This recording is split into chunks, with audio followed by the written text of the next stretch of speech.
Oh, we're starting the recording now. All right, Oh, everybody. boy. So welcome back to Avatar: The Great War. And this is going to be session 40, which I never thought we'd reached, but thank you all. So, in traditional sense, does anybody remember what happened long ago back on this little place called Ember Island? We played Keep Away and Flee and Live simultaneously from the island laboratory, and now we need to go to the Northern Water Temple, Northern Water Tribe to punt Crash, who has been confirmed as the corrupted spirit of, I just completely lost the word. Progress to now perfection, was it, or? Right. Progress Yeah, to perfection. It basically wants to get hands on the Avatar spirit because they already have hands on the Progenitor Darkness spirit, and basically smush them to try and create a new world. Hello? Hello. Hello. You came just in time for part of the recap. Yep, that is all accurate. The last thing that was happening to you guys was you were on a sideways Earth elevator.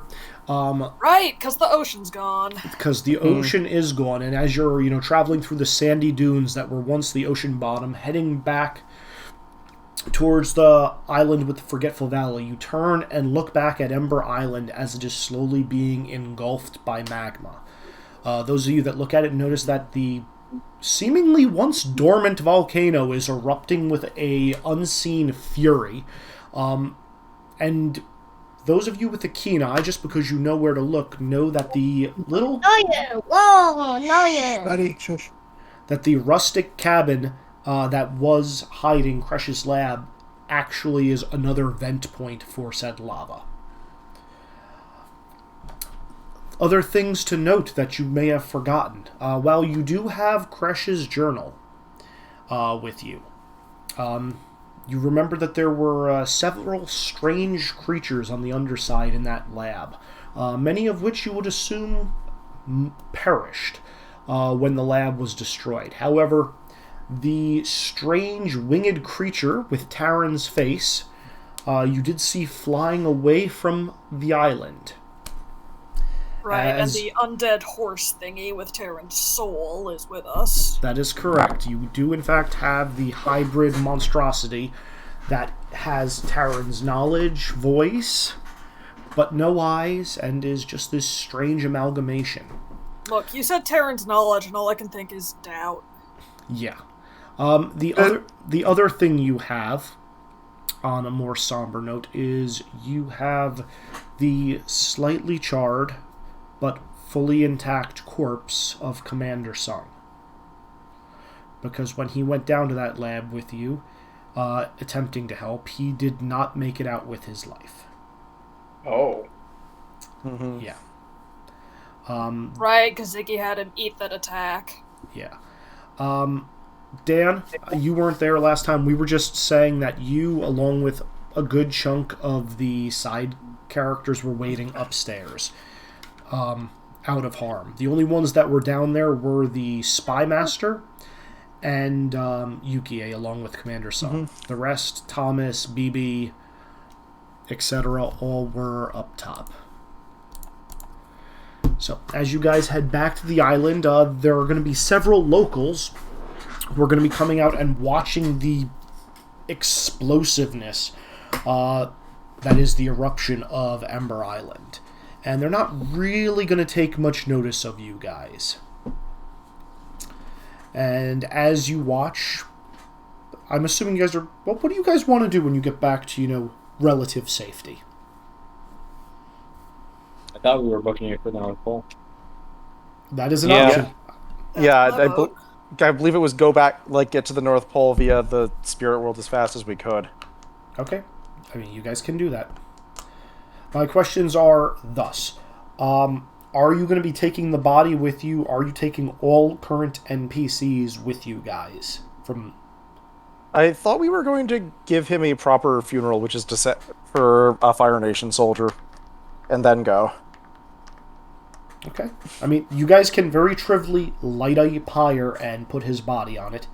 And if anybody wants to say a few words, you may do so. Otherwise, the Forgetful Valley with the entrance to the spirit world is literally right around the corner.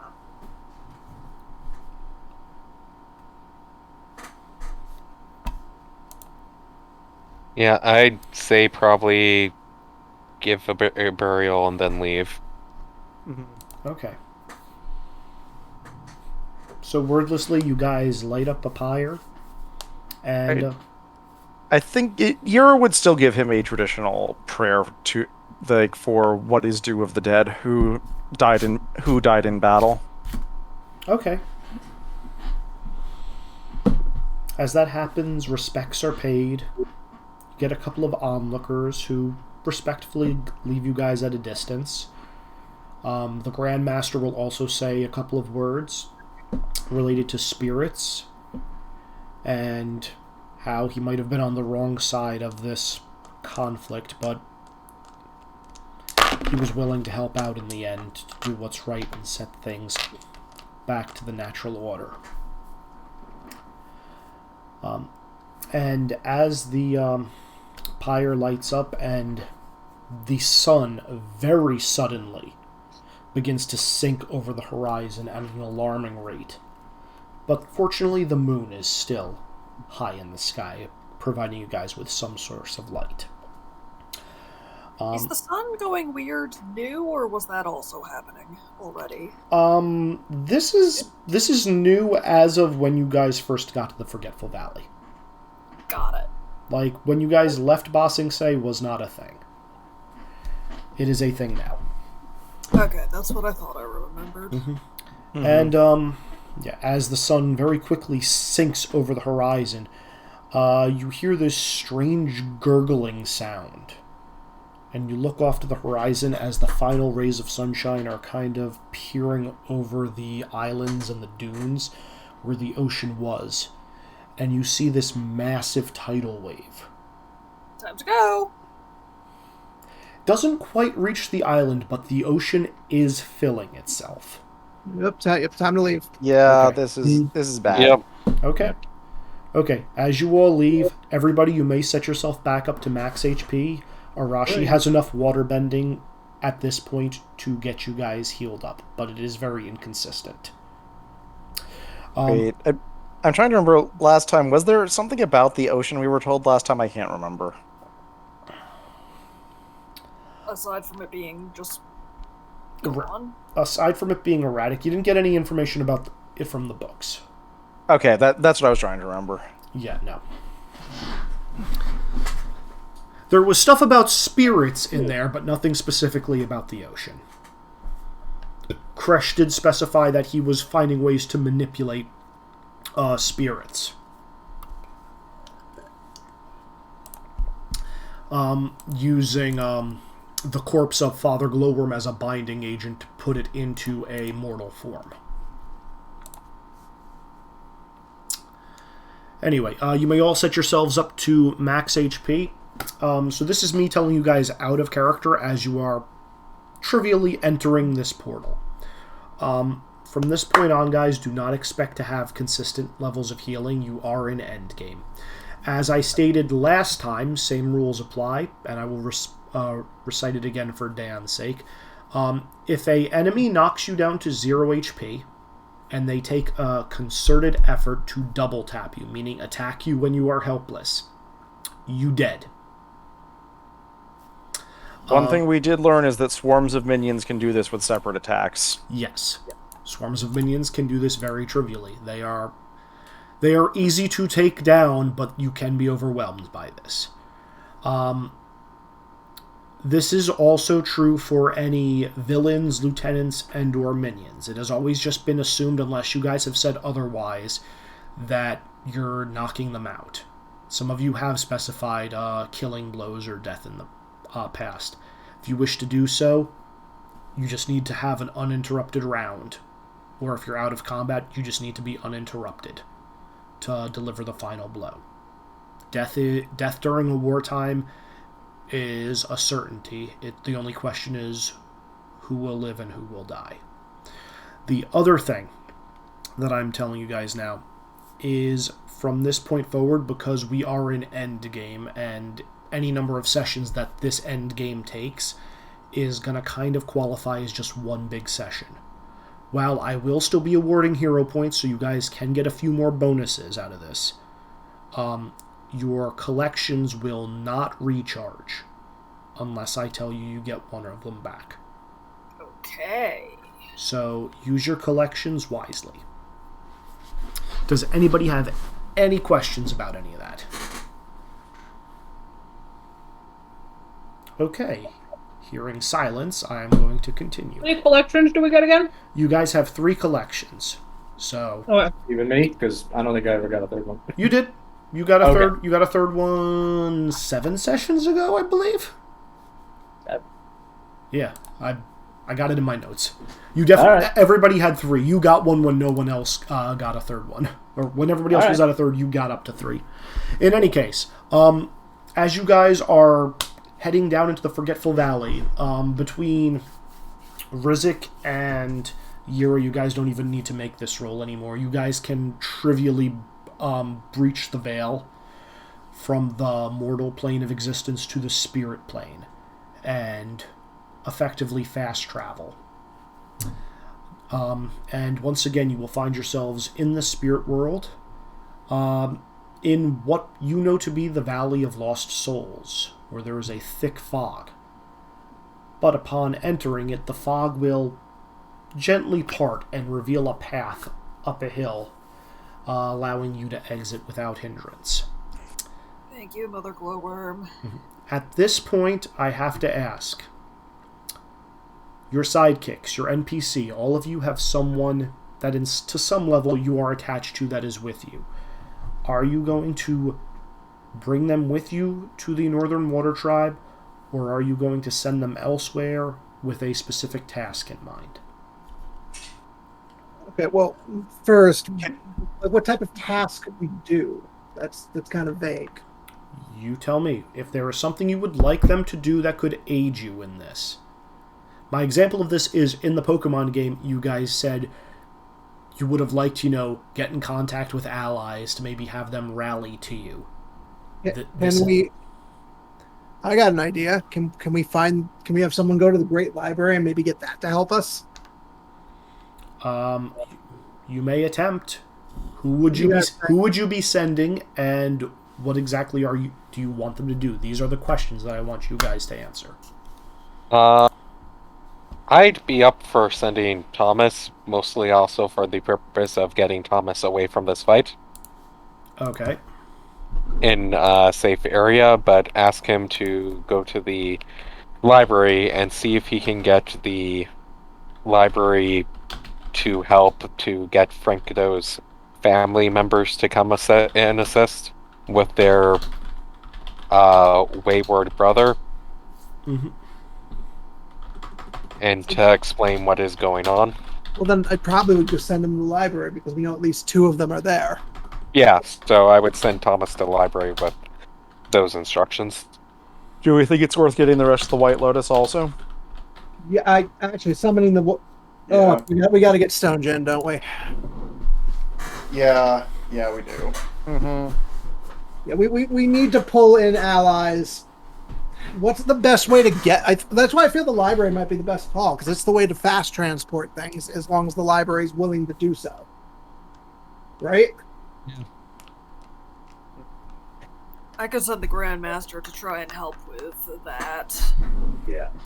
And the what's the other one? The Spy Master knows how to walk the spirit world too, right? Yeah. The Spy Master and the Grandmaster can get around. I think we need to get allies, and I think we need allies. And I'm saying this out of character, but I probably wouldn't say it in character. But we probably need an evacuation plan for all the people, all the Water Tribe people, if there's still any alive. I feel like the biggest problem is evacuation plan is going to be bring them to the spirit world right now. Or the library. Mm-hmm. The library is in the mortal world most of the time. It like it said that, didn't they say the Northern Water Tribe was a point it could get off at? Yeah, it did. Yep. It did. Like I think that I feel like getting the library in the middle of the city is the way to go. I feel like that's a reasonable idea, and it's one Yura would bring up in character, since, as you said, Hotaru wouldn't, Yura would bring that up. I'm sorry, I'm not in that headspace right now.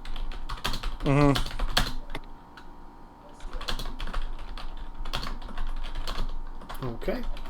Yeah, the So- Grandmaster is good at organizing and talking to people. Mingwa will happily send him off to do that in whatever way he finds best.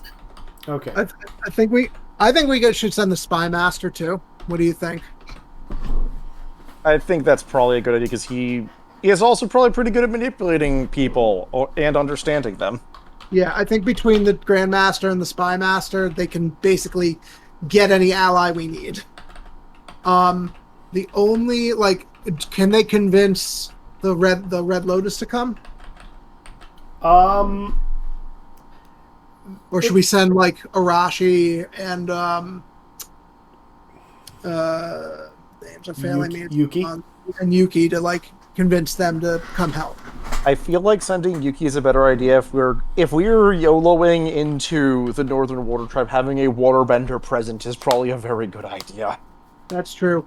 And I actually probably would suggest sending Yuki. Okay. So it sounds like you're planning on sending just about everybody. I just want to clarify so I can get this down. Who are you giving each task to? Who are you sending where? Thomas is being sent to library. Okay, Thomas is going to library. Is anybody else going to library with him, or is he the sole person going there? No, If the send Grandmaster there, because he probably has a harder time moving than Spymaster. That's what I was thinking, and I- Grandmaster is also just wealth of information that may be able to negotiate a bit better. Okay. maybe send Yuki and Spy Master to rally mortal allies, Sure. because the Spy Master does know how to navigate the spirit realm, right? Yes, he does. Yeah. So he can guide that. Yes. With his main job, I'd say being of all the allies we've met, probably get the Red Lotus. Okay, is there anyone else you specifically want him to try to get a hold of? Is there anyone from the Earth Kingdom that would be useful at this point? Boomy. Yeah. For me. Yeah, get Boomy. Yeah, fair. I'm going to say, can you guys think of anybody else who's currently holed up in charge of a lot of people who's in the Earth Kingdom? I know we should be able to, but brain. Narsdat. Who are the warrior people from that island? Suki's people. Did we? Warriors? Yeah. You've never met them. Yeah, Yeah, but they're well known. Could we hit them up? They are not well known. They are an isolated nation. Yeah, Oh, fuck. I don't think they're not at this point in the time. Yeah. Yeah, but we Was could that an send. option? Could we have gone there? I mean, we could send for the. I mean, I explicitly put Narsdat in charge of the workers in Ba Sing Se to basically start a workers' revolt. So that could be helpful. Send them. Yeah. Yeah, send for them as well. That's Can we get pirate friends? We could probably get pirate friends, actually. How the hell do we get in contact with them if they're? I mean, I must know a way for. Guys, fucking dragon. Oh yeah. The dragon. There we yeah. go. Oh, he was with Jasper. us. Is he not with us? You know, he's in Right. Ba Sing No, we Se, didn't take him Oh, we with us. left him? Fuck. which I is actually forgot that. another reason we have to send for Ba Sing Se. Yeah, we got, which is exactly where Spy Master and Yuki are going. Yep. Yeah. Okay. We need allies. Okay. Are we just taking Arashi with us then? Yep. Yep. Okay, unless you want to send him somewhere specific. But again, his waterbending is waxing and waning. More like on the low end. It looks like he is like a fledgling waterbender half the time, and the rest he just doesn't have any access to his bending. But he'll be able to relate to the Northern Water Tribe through that, if nothing else, so that may give us a bit of an edge in not immediately getting thrown out on our asses. Okay. Okay. Oh, what are we doing with Terran, the skeletal horror? I don't know. Library question mark to just like do we get him just somewhere safe? Send him somewhere safe, fix him later? Yeah, that's kind of how I'm feeling. Send him with Thomas and the Grandmaster? He will definitely help get them there quicker. Sure. Yeah, sure. Just tell Tara not to think too hard. Mm-hmm. He can't see anything. Yep. Is there anything in the journal about what the hell happens to him specifically? Him specifically, one of the last entries I believe I specified was relating to Taryn, that that he had a new avatar drop into his lap and was so disappointed that it wasn't actually the avatar, but he was able to find a way to fuse the elements into his body. Oh, yeah, I mean, like, but I think it's more like what the hell is actual Taryn's current body? Mm-hmm. Is more what I'm asking. It's very similar to the other creatures that you guys saw. It is some kind of odd hybrid, a mix of taking different animals and splicing them together, in addition to something that was wandering around in the spirit world that probably should have been left there. It is in fact his body is in fact like a Frankenstein abomination of stuff pulled from this world and the other world. Okay. Great. It is going to be a lot of effort to take him apart. I mean, a lot of effort, yeah. But, like, it even says it in Crush's book. He's like, yeah, no. Like, was able to, to make room for all the bending in, his body, had to take out stuff, like thoughts and memories and personality. Well, but yeah, let's get Taryn out of the combat. Okay. Alright, so as you guys send off the NPCs on your way, and I am going to ask this one last question before you guys make your way off, because you did ask it last time. Does anybody want to do anything with their new special weapons that Rizik made them? I mean... Alright, I still haven't tested mine. I mean, you gotta... You want to get one? Well, no. The main shared one. Yeah, the main question is, some of those weapons can hold bending charges. What bending are you putting into them? Meanwhile, your knuckles don't hold charges. The sword holds charges. The multi-weapon staff, glider, etc. holds charges. Yeah, who wants to use the staff for this fight? I feel like we should probably give that to one person and kind of stick with it for the most part. I mean, it depends. Am I allowed to use it with airbending? I forget if that was a thing. It can hold any charges of bending in it, yes.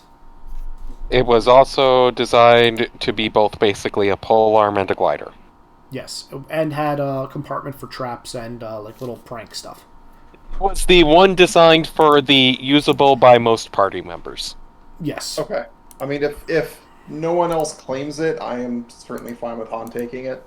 I'm trying to remember where the list of what they did wound up. It's an in-character. I will... Found it. Thank you. Yeah, I can't pin things. It is pinned, so. Oh, is it? Okay. It's pinned in character, so yeah, if you just go. What do we want to load it up with? Because can't it hold bending that isn't of that bender? So yeah. Could kind of use it? That is correct.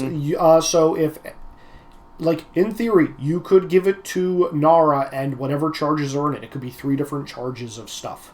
I feel like we should get Yukie to give us a few charges before we send her off. Fire? You have, Does hers answers any different than mine? No, it is not. Okay. I'd like to take a fire and a lightning charge to the tools. Sure. I feel like you probably want the lightning charge that gives you an attack and a boost rather than the lightning charge that just gives you a very good attack. Sure. Lightning is unfortunately not an option. It's not one of the. It has to be one of the 4 main types. Sorry. Oh. Sorry. Okay, so I will collect take- in a sword then. I will take fire and air then. Fire. So- Okay. Here's a question for the polearm. That +1 bonus, is that as per a normal bonus, so like it applies to one of the dice? It applies to whichever dice will be used. So if you're rolling your mid die, it's a +1 to the mid. What I mean is, this is relevant for mostly, I think, Yira and Hotaru for AoEs. Does it apply to one target, or does it apply to the entire roll?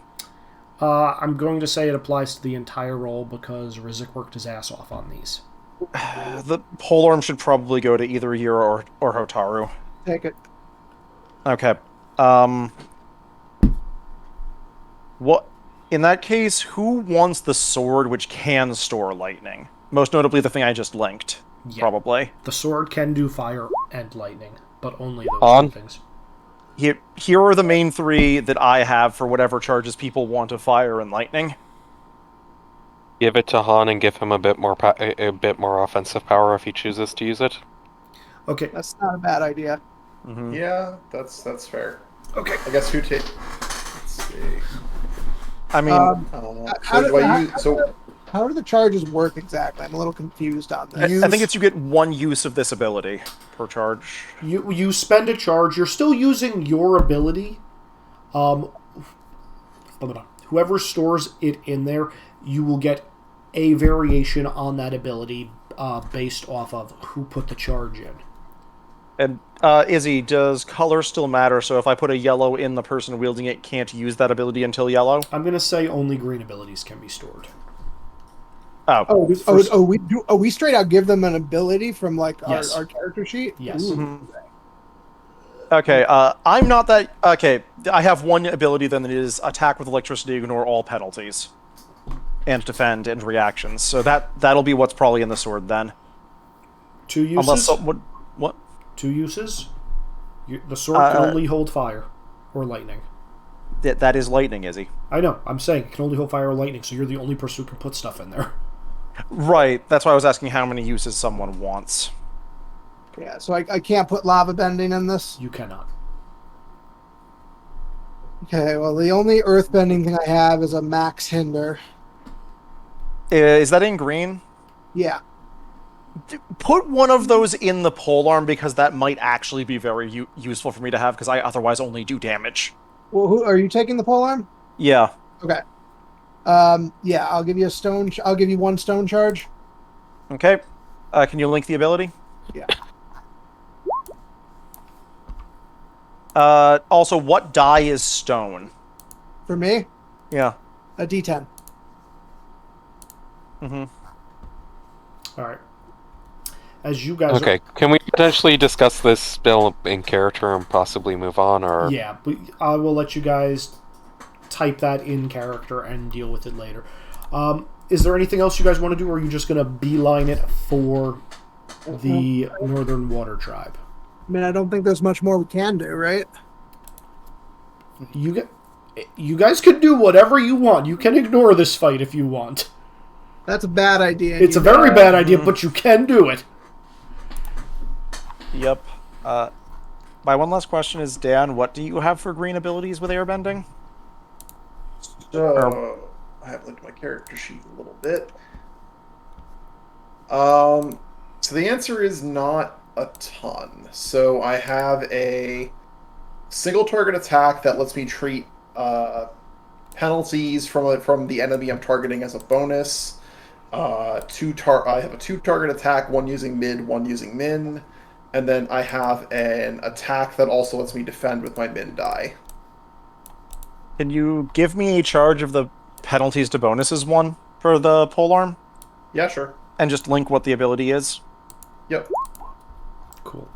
Sorry. Never mind. Sorry, that's an inherent ability. I forgot that wasn't an attack. Never mind. I'm just going to grab 3 charges of that max hinder then. Okay. Assuming Hotaru is willing to do so. Yeah. If you want just hinders, you can have some hinders. Okay. So, traversing through the spirit world, you guys were told when you first entered here where the north and south poles portals were. As you crest on top of the hill after leaving the fog, thanks to Mother Glowworm being unimpeded. You quickly glance about and you immediately see the massive tree off in the distance, the Tree of Time. And you know, because the Spy Master told you, that on each side of that tree are two portals originally used to link, the farthest reaches of the world together, the North and South Pole. And so you guys managed to tread your way there. And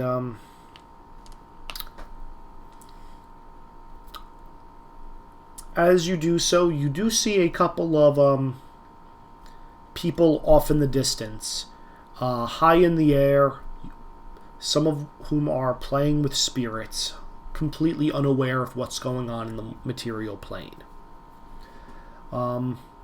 They're mostly children, young age, some of whom have completely shaved heads, and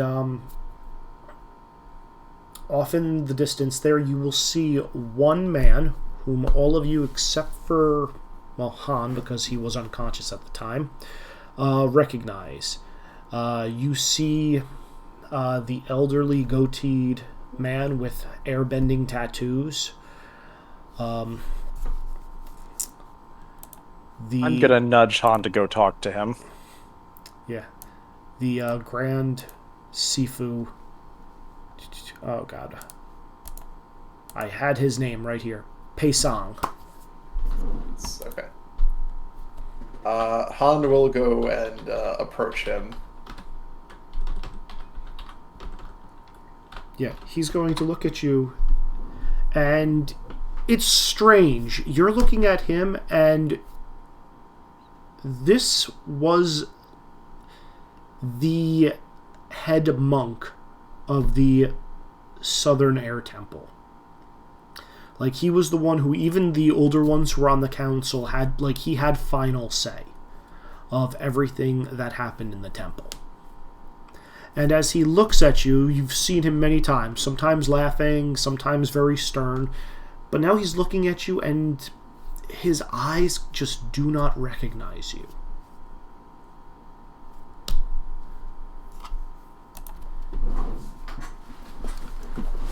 Grandmaster, and I will give a respectful bow, whatever the custom was for kind of junior monks at the temple. Yeah. He's going to meet your eyes and say, and he's going to give the exact same kind of respectful bow to you and say, "Are you one of the lost?" As you look at him, you can see. Oh wait, haven't we run into this dude? You guys have run into this dude. He was. Yeah, Dan was passed out. Yeah, he was trapped in the fog. He's got like crow's feet on his eyes. As you got closer to him, wrinkles are just like showing up on his face that you had never known before. Both, lines of stress and lines of worry that seem to have like really been etched into the very fabric of his being. Just to be clear, this was the master I saw in the vision in the swamp, right? The master you saw in the vision in the swamp was Gyatso. Okay. Before his life was extinguished. This guy would have been Gyatso's superior. Okay. He's like, "Are you one of the lost?" It's like, when the temple fell, I tried to get as many of the young ones out. Yes, I suppose I am. I'm gonna pull on Dan's hand, and I'm gonna gently be like, "We need to go. He's too far gone. We can't help him." I know. I just need a minute. Yes, I managed to survive the attack.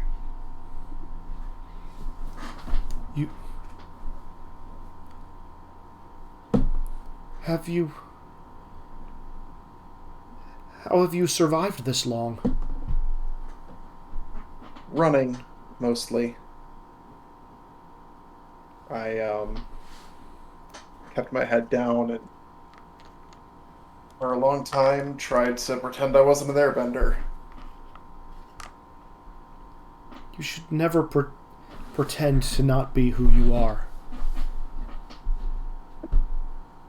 I know that now. Took a bit, though. He's just going to meet eyes with you. A light smile is going to appear on his face, and he's going to say, "Wear your heritage with pride." And he's actually going to take off his airbending prayer beads and drape them over your neck and say, "Keep the traditions alive. And remember, there's one thing that airbenders were always known for, was to find a way to make peace with others." Han is going to kind of touch the beads and look a little shocked, but then he'll kind of compose himself and bow again. Yes, thank you, Grandmaster. Okay. Dan, as long as you have those beads, your airbending die increases 1 size. Great. And as you part ways, he does in fact look like a lost soul, and turning back around, he will, give a light wave to the group as you're heading away from him, and then it's like the shadows almost like drift around. 1 second he's there, 1 second he isn't.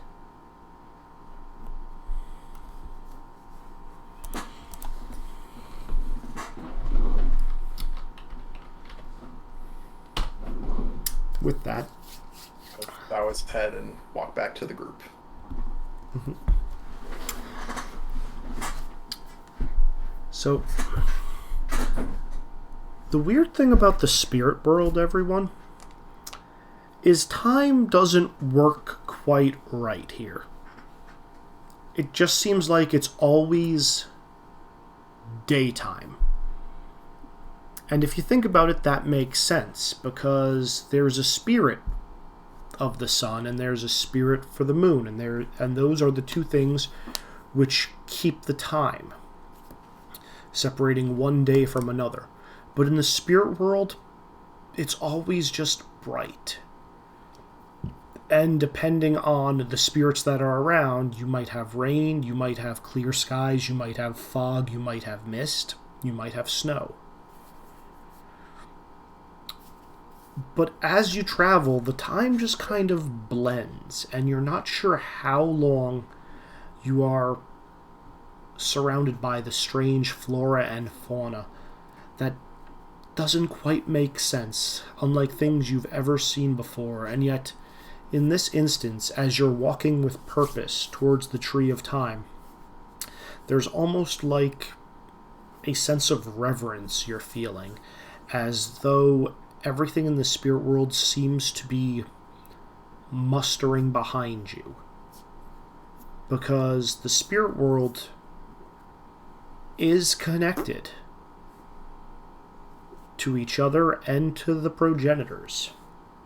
And you know that those same two progenitors are in grave peril right now.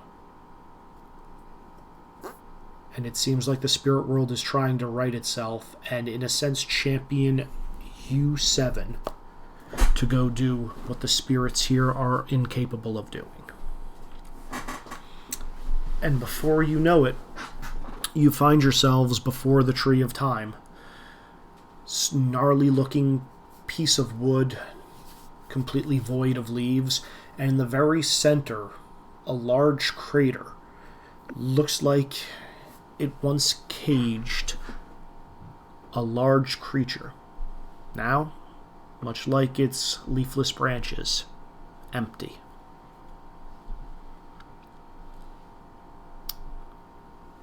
You look around and you can see 2 portals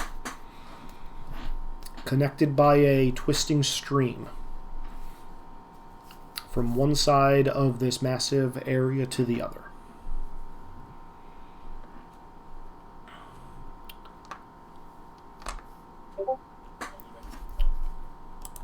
say hello to private messages.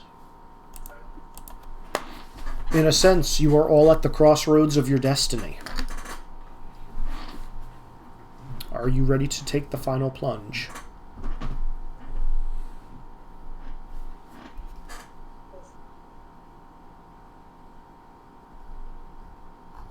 That's a yes. Yes. Your silence inspires so much courage. I don't think we have much choice. Oh, you do. You can always turn and say, nah. I've been muted this entire time.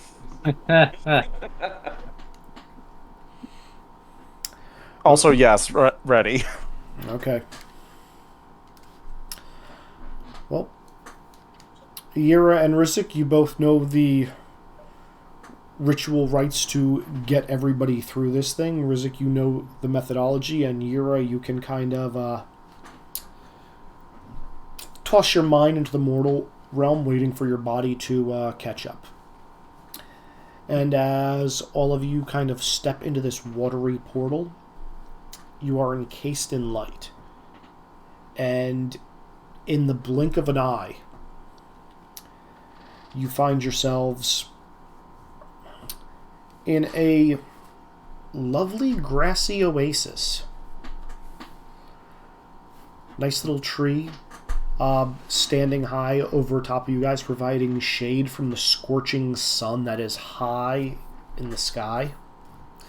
There is a small pond of water directly in front of you guys.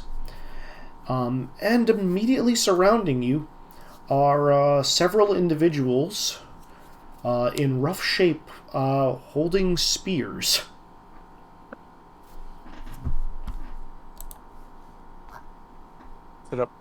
It's a pond? I'm sorry, I could not quite tell what you were saying we see at the end. Hello? Yeah. Okay, this is where you are. Assume this is the koi pond from. This is this is the pond. Ah. Chow the Moonslayer. Pretty much. You guys are in the oasis for the koi pond. Yeah. Mm-hmm. Yep. Sounds good. However, there are several individuals surrounding around. You guys literally come out from in between the archway. And surrounding this pond, there are several individuals with, like, broken spears. And they all look rough. All very clearly of Water Tribe descent, wearing various blues. Some still have furs on, others don't. All the men have clothing that seems to be tarnished with soot. And they're all kind of like dragging themselves up. On the opposite side of one of these bridges, there are several women and children. They're just going to be looking at you guys and saying, "Identify yourself."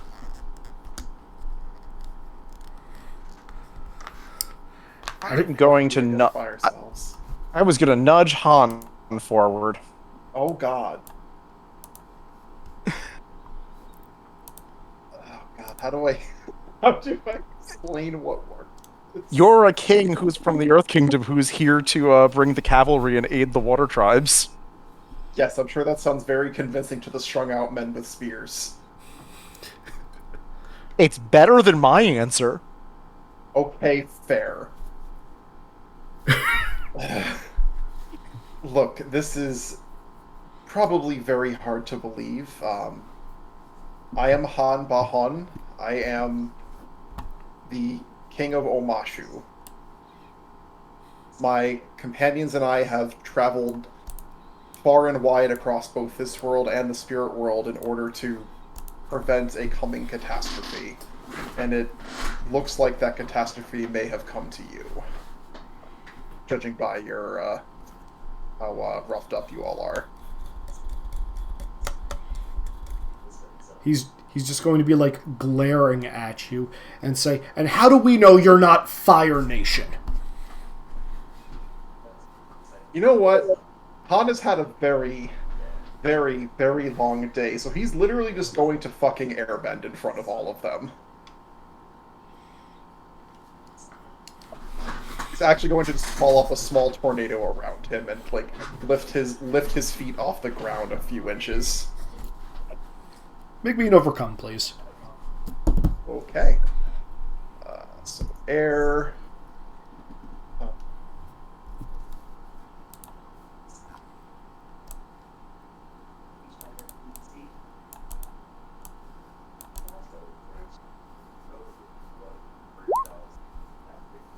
How'd I do? Well, 7. I'll take a minor twist. That seems appropriate for what I'm trying to do. Okay. Well, I guess I can. Well, actually, yeah, my principles don't really apply here. Okay.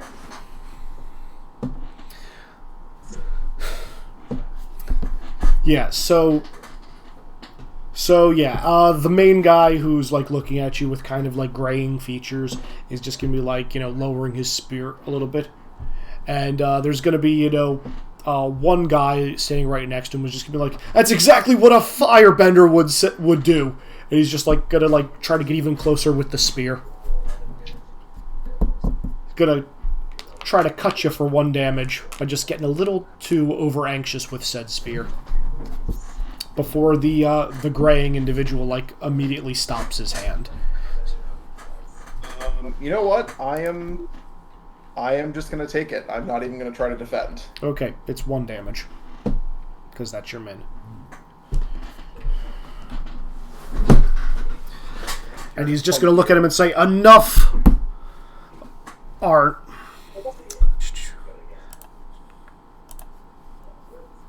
Yeah. Enough, Certainly not here to fight you. Enough, Arnuk.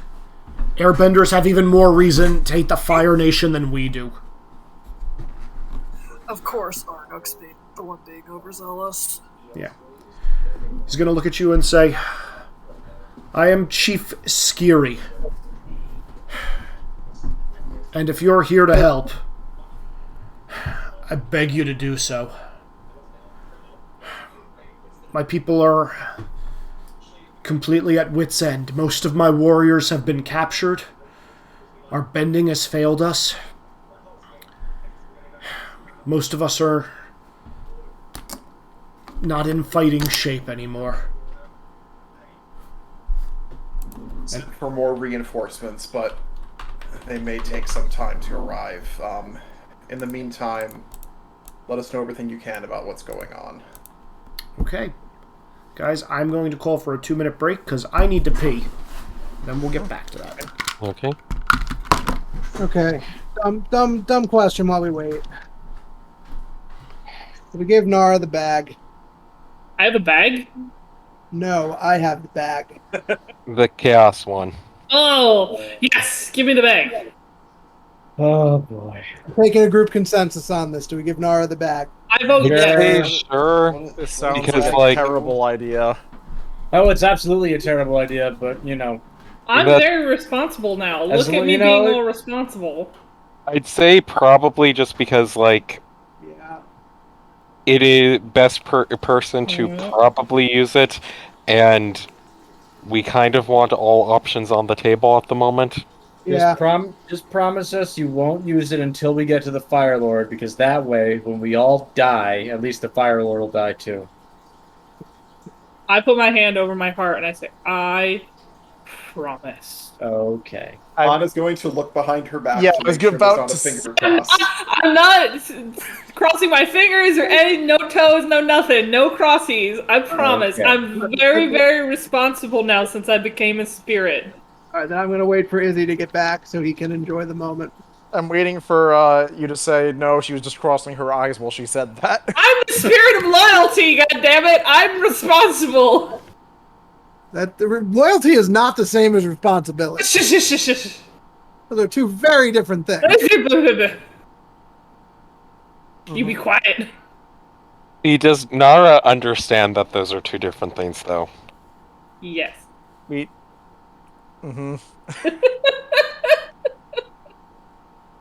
I definitely understand the difference between those two things. Come on, you want the chaos. That's what you want, right? Don't lie to me. Out of character, you want that shit. You running into the middle of their camp and drawing as many as you can probably will hurt them more than us, but I can't be sure. It's true. Give me my shit. I want my things. I want my beads. I want my bag. I want to do things. We'll tell Izzy when I'll give it to you when Izzy gets here.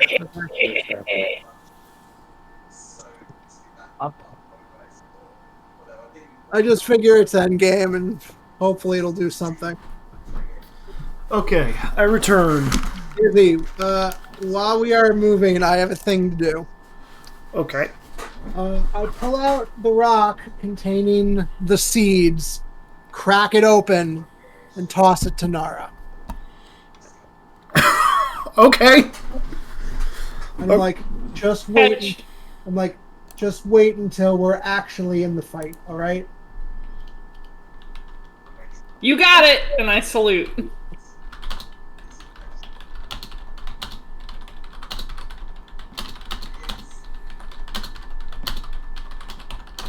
All right. Let me know when you guys are all back. I'm very responsible now that I'm a big spirit girl.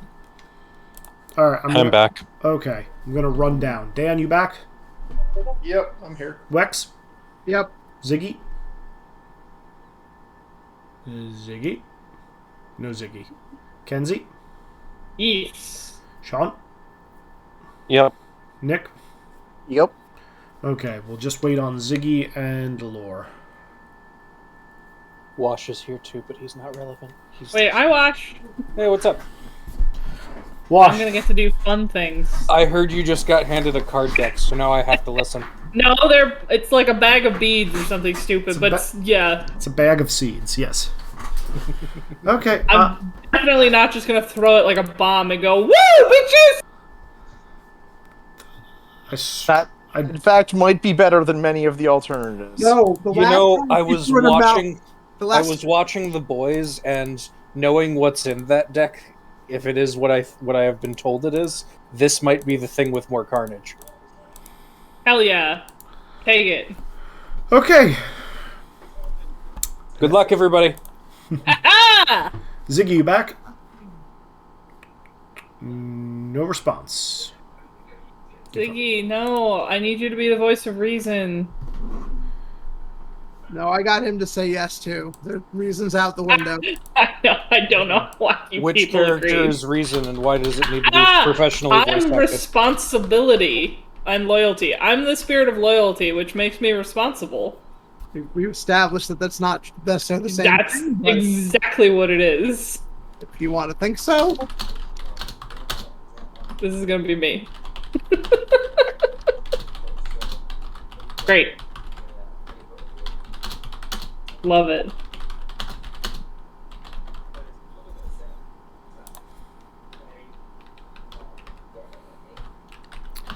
All right.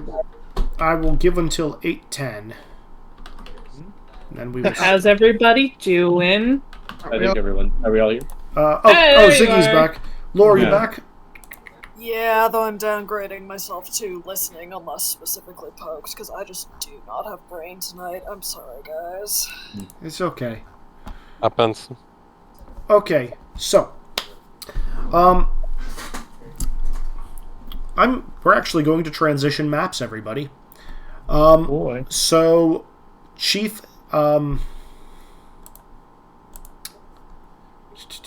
Skiri is going to take you by the edge, and there's going to be a young girl who is going to meet up with you guys. It looks like she was initially helping bandage a warrior's burned arm, and then but like seeing the chief leading you over is going to make her kind of like wander over. He is going to introduce her as Yagoda the healer. And she's, going to give you all a respectful bow. And he's going to go and lay down, because he is also just as injured as many of his warriors, and she's going to explain as much as she can. Mm-hmm. She's going to say, about 5 days ago, the Fire Nation arrived at the North Pole in our glorious capital city of Agnaquela, which is the name of that city, apparently. And the alarm sounded. All of our strongest benders and soldiers got ready for a long extended battle. But right as the Fire Nation breached the outer wall, it seems the ocean abandoned us. All the water just dried up until there was nothing but rock deep below us, outside of the wall, and ice cracking under the intense heat that the Fire Nation brought, destroying many of our houses and just carving a path of destruction. And she's going to lead you all to the edge of the oasis that you are all staying in, and she's going to point out, and down below you guys can see that you kind of have a aerial view of the capital city in the Northern Water Tribe, a view that most outsiders have never seen. So, you all should be on a new map now. I hope it is clear and easy to see. It is very large. Minecraft map? It is. It's really hard to have a full image of this particular city, which I thought was weird. Anyway, if you could all drag yourselves into the oasis portion that I am pinging. Number 1, top right. Thank you, and I will resize you all as is needed.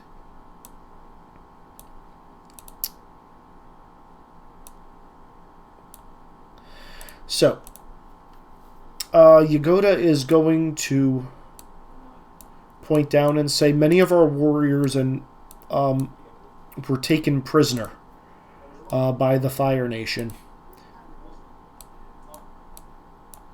They're keeping them down by the fish markets in a lot of the cages that we used to use to bring in big hauls. If only we were still able to waterbend. But for some reason, no one can.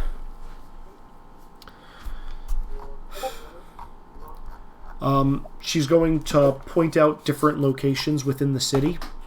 And as you look down, you're noticing that every single one of these sections is, in a sense, think like an ant farm, but instead of ants, you have Fire Nation soldiers, just like marching in patrols. And in the very center, you see a very tall structure. Looks very regal compared to most of the other buildings. And you can tell that that is the Northern Water Tribe Palace. What is strange about it is there is this translucent blue energy field that seems to be surrounding not only the palace, but the outer courtyard. And she's going to say, earlier today, a lot of the Fire Nation High Command and a couple of our own council that they had captured were brought in there. I think the son of the Fire Lord was in there, saying that this was a momentous celebration that would live forever within all nations. She's saying as she points down to that.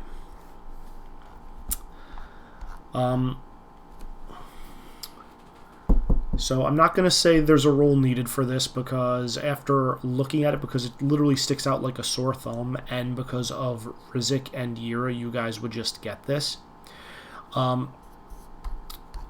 There is a level of spirit magic that has been used to protect the palace. No one can go in, no one can come out.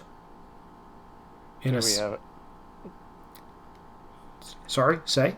What? Oh, I was going to ask if we had any idea how to disrupt it, but finish first. As you're asking that, she's actually going to signal over. And she's going to say, my friend actually found something not long ago. And another water tribe woman wearing a betrothal necklace is going to wander over. Introduce herself as Kana, and she's going to say that one of the soldiers managed to get this before he was burned and had to retreat. And she is going to hold out what looks like a small metallic medallion, about palm-sized. And upon inspecting it, you guys can pretty trivially figure out that this medallion, in a sense, acts like a key to that force field. But it's only one piece of it. Okay. Rizik or Yura, either of you can make a check on this. Okay, would this... I can make a check. Would this be Otherworld Mythos, or...? This would be Otherworldly Mythos, yes. I can make one, too, because I think I can principle this. And also principle this. You, either of you may principle this. Can someone boost me? Anybody can help with this. I'll boost. What do I have to roll for that? Can I use metal bending for identifying this? You may. What do I have to roll for boosting? For you, Nara, if you want to help with this, how are you going to attempt to help? Cheer squad. Okay, I don't know. You can roll. I don't know how I could be helpful here. Your spirit power and otherworldly mythos, and sure, I'll give it to you. You can point out things that look shiny to you in your new vision. 5. Okay, who are you giving the boost to, Yura or Rizik? I do need a boost for this one. Yura, yeah. Okay, +2, Yura. I would appreciate a boost, but... Anybody else may help. That gets me to 8. Anybody wants to pour stuff into Rizik? Yeah, what's this a roll for exactly? You guys are looking at a part of a medallion that you know is acting as a key to get through the force field. Would this be useful? No. Because you're boosting, you're not making the overcome. I guess I'll boost him with awareness and alertness. Sure. That works. 9. Yeah, Rizik, get a +3. Is it 10 3? Is it? Okay. It's your, I'll it's be your mid, at isn't 9 it? then. Do you have a power that's letting you roll max? No. Oh yeah. 9. You're right. Okay. You're just so used to getting it that you just assume you have it. I did. All right. So Yura's at 8. Rizik, what's your total? If I'm getting a +3, 9. Okay, you're both in the same threshold. So, Rizik, from how... I'm just going to give this to both of you because you're at the same thing. It looks like there are different runes on this thing, and from the general shape of this medallion and how there are like half runes carved on the perimeter edges of it, it looks like there are a total of 5 of these that you guys have to find, including this one. Okay. So, Kana is going to tell you guys that the warrior that she is trying to help bandage up right now was trying to get information on her betrothed, and he saw this on a high-ranking Fire Nation individual. Large individual, heavy plate armor, carrying around a very large sword. To those of you, who are in the Fire Nation, after a light description, you would recognize this as Ased the Unwavering.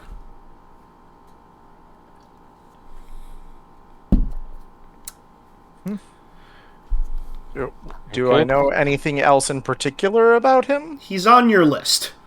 Okay. This guy is... He picks a fight with people who he not only knows he can beat, but he knows he can utterly destroy.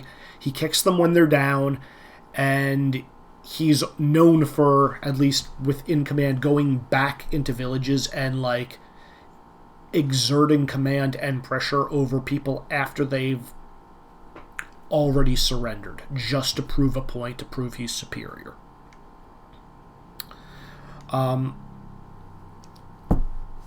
Kind of a dick.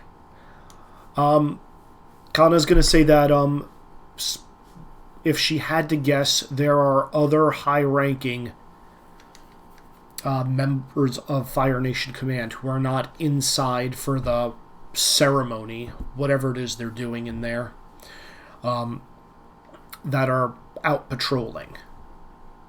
When you bring all 5 pieces together, you can cause the force field to break. Break for a small group, break permanently. Break permanently. It'll deactivate it. That you guys would just know that. That's not her telling you that. Okay. This is effectively like you. They took a piece of this puzzle out, and that's what's giving it the force field. If you reintegrate these 5 pieces, just by touching it to it, the whole thing will just vanish. Okay. So, here is the task that you guys have now. And Kana is going to say, please, if you can, find my betrothed. He's kind of an ass, but he's the only one who can save the world at this point. Restore balance. What's his name? Fucking Paku. Thank you, Lore. Because Kana is Kentara's grandmother. Yep. What? Avatar Paku. What? Avatar Paku. What? Avatar Paku. Okay. Yep. Yeah. Yep. Okay. Oh, I get it. Okay. That makes sense. Yeah. It does or it doesn't. No, I asked, how does it make sense? It means that Aang died. We've known that for no, we haven't known that for a while. We thought we had. This confirms it. Guys, no, we went over this last time. Aang didn't die. We know for a fact Aang isn't dead. Yeah, right. Yeah. Wait, what? His connection to the Avatar spirit. Yeah. Oh, that's what it was. He lost his identity. Yeah, we spent a long time establishing this. Okay, well, it's been a minute. It's been a month, in fact. It was important. You underestimate my shit memory. Okay, so here's how this is going to work, guys. There are 4 more medallions. Why can't I close this? Kenzie, I can't close your character sheet for some unknown reason. Why did you have my character sheet open? Reload the tab. Yep, reloading the tab. Alright, so here's how this works. There are 9 zones. The zone you are currently in is the Oasis, Zone 1. Zone 9 is the Northern Water Tribe Capital Palace, where you know there is a big celebration going on. Actually, yeah, you guys should know what celebration is going on. Mm-hmm. We have invites, so yeah. You do, in fact, have an invitation. That's probably not going to get you through the force field. Oh, yeah, I mean, I thought that went without saying. Yeah. Now, that being said, there are 7 other zones. You guys need to locate the 4 medallions and get inside. This is going to be a continuous tracker. Now, you may choose to enter any zone freely. If you want to search the zone, it is going to take an overcome action to see if you can find who's in the zone, what's going on in there. If there's anything interesting going on, if you note if there are any Fire Nation individuals of note, if there is anyone who is a high enough command who may or may not have these medallions on them. I'm going to say, just for brevity, that like you can interpret this scene tracker as kind of a extended thing. Each box is not like a set amount of time, it's just you going places and doing stuff. Now, that being said, what you need to decide is, are you all going to be going as a group and searching each zone? And that will chew up your time that you have actually within Zone 9, the Capitol building where the wedding service is taking place. Mm-hmm. Everything you do out here, what you do, will determine what happens within the wedding service. Any enemies you fight here, anything you do out here, will also affect what goes on in the wedding if you get there.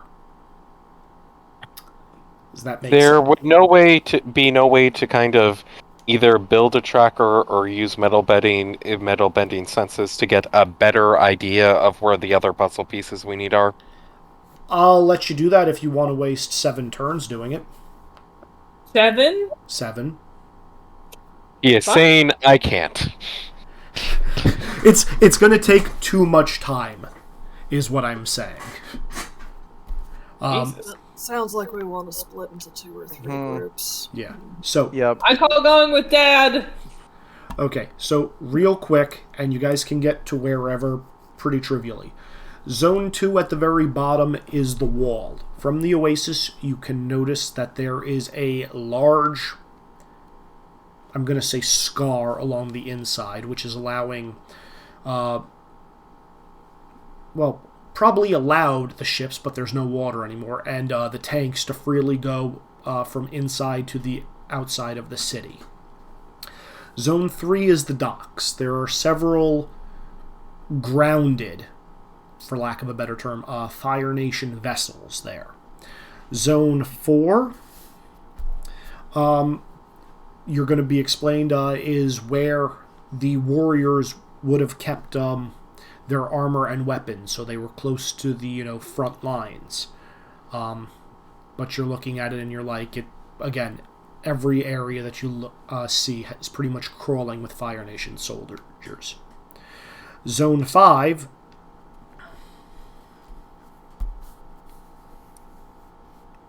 Fuck my notes.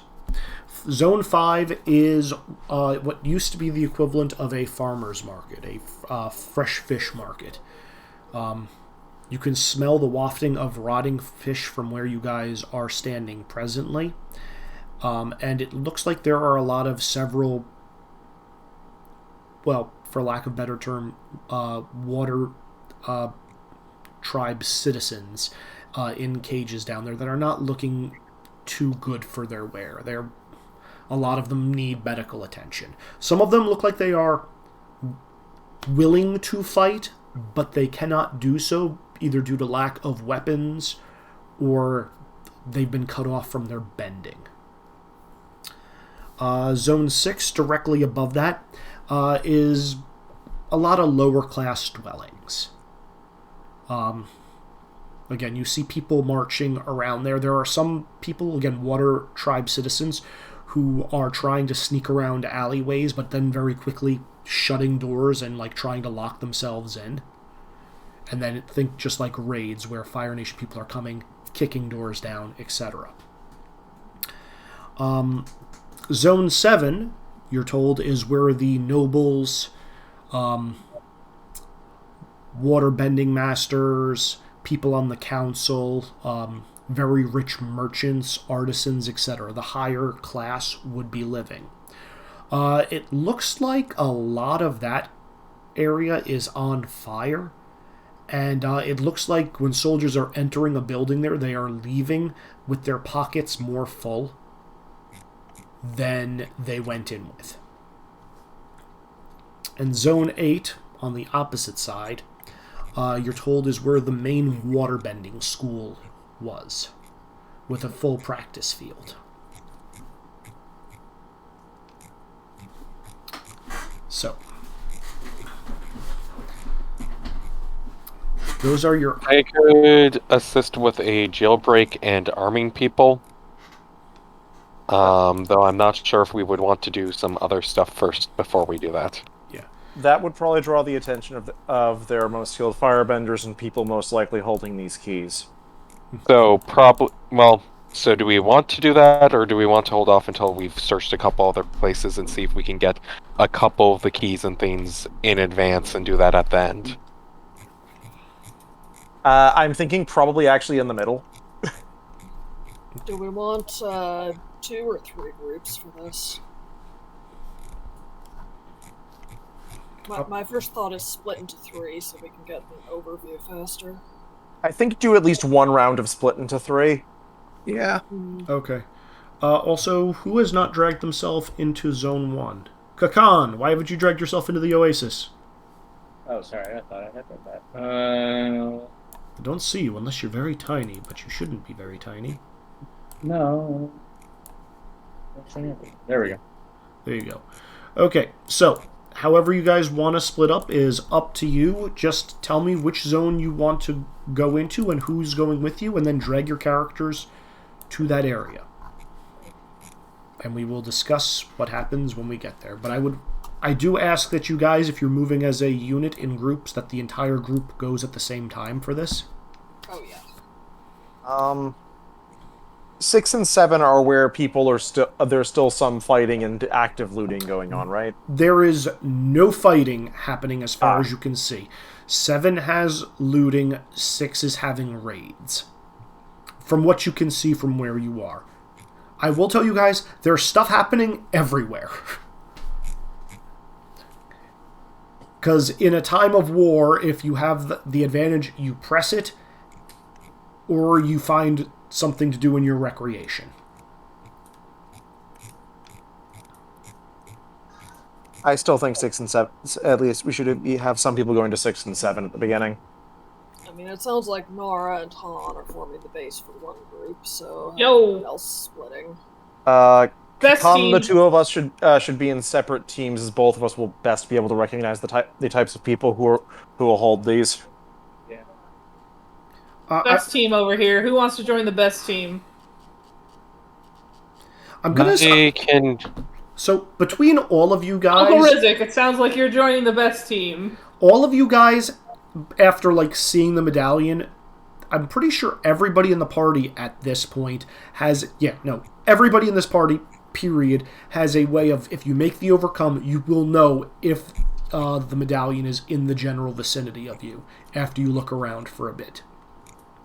Rizzik and Hira have spirit knowledge. Kakan has got part of Father Glowworm in him. Han now has those prayer beads. Nara is now, a spirit. Yo. Minghua has the new fancy energy bending. Mm-hmm. I don't think I have anything. You have Arashi. Actually, Arashi is also with you guys. Are you leaving him here, or would you be taking him with you? He cannot bend. How confident is he of his knowledge and his ability to fight without his bending? He can only fight with his bending, is what he will tell you. I think it's best that he stay in the Oasis for at least this search, then. Okay. Yeah, he can kind of just help relay information if we use it as a staging ground. Okay, so who's going where, guys? Okay. I want to figure out what the fuck the team divisions are. Yeah. So, tactically, the other reason Ow, that was loud, John. Sorry. Tactically, I said Yura and Kakan should split up because they are the two big AoEers. Right. I agree with that. I should probably... It sounds like 876 is probably what we want to do, because I'm imagining it will take you some time to set up a jailbreak in 8. The jailbreak's in 5, I thought. What?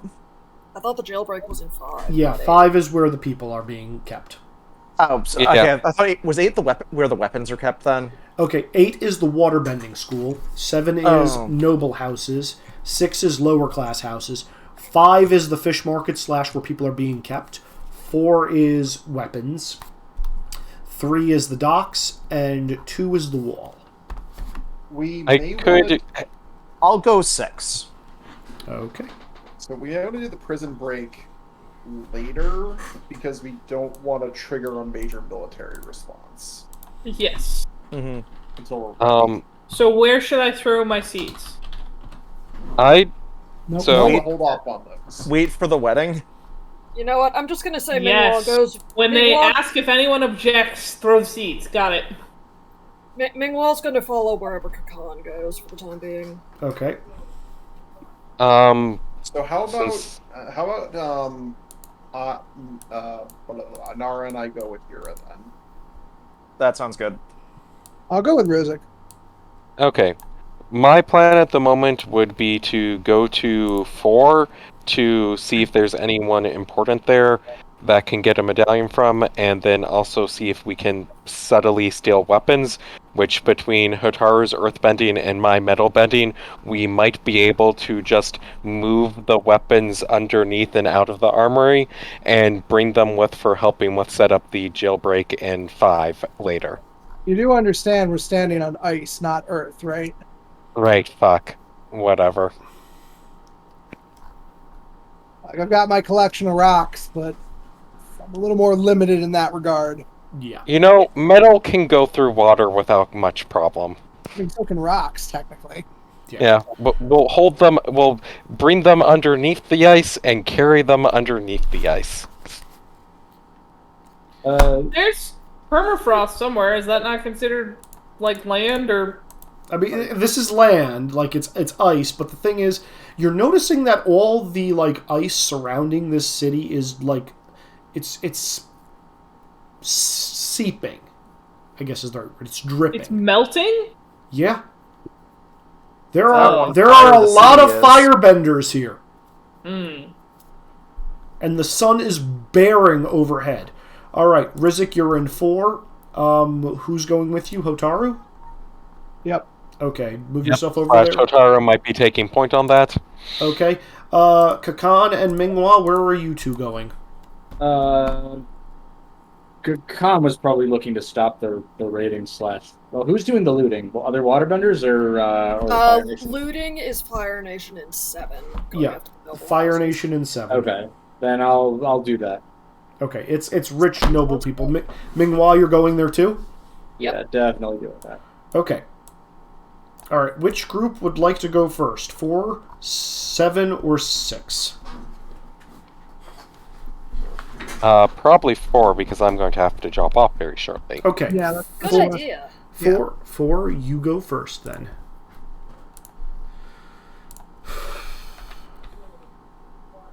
So, basically going to try to carefully get close to where this armory that has been taken would be, while keeping an eye out for Fire Nation soldiers, especially Fire Nation soldiers that would be important enough to have a medallion.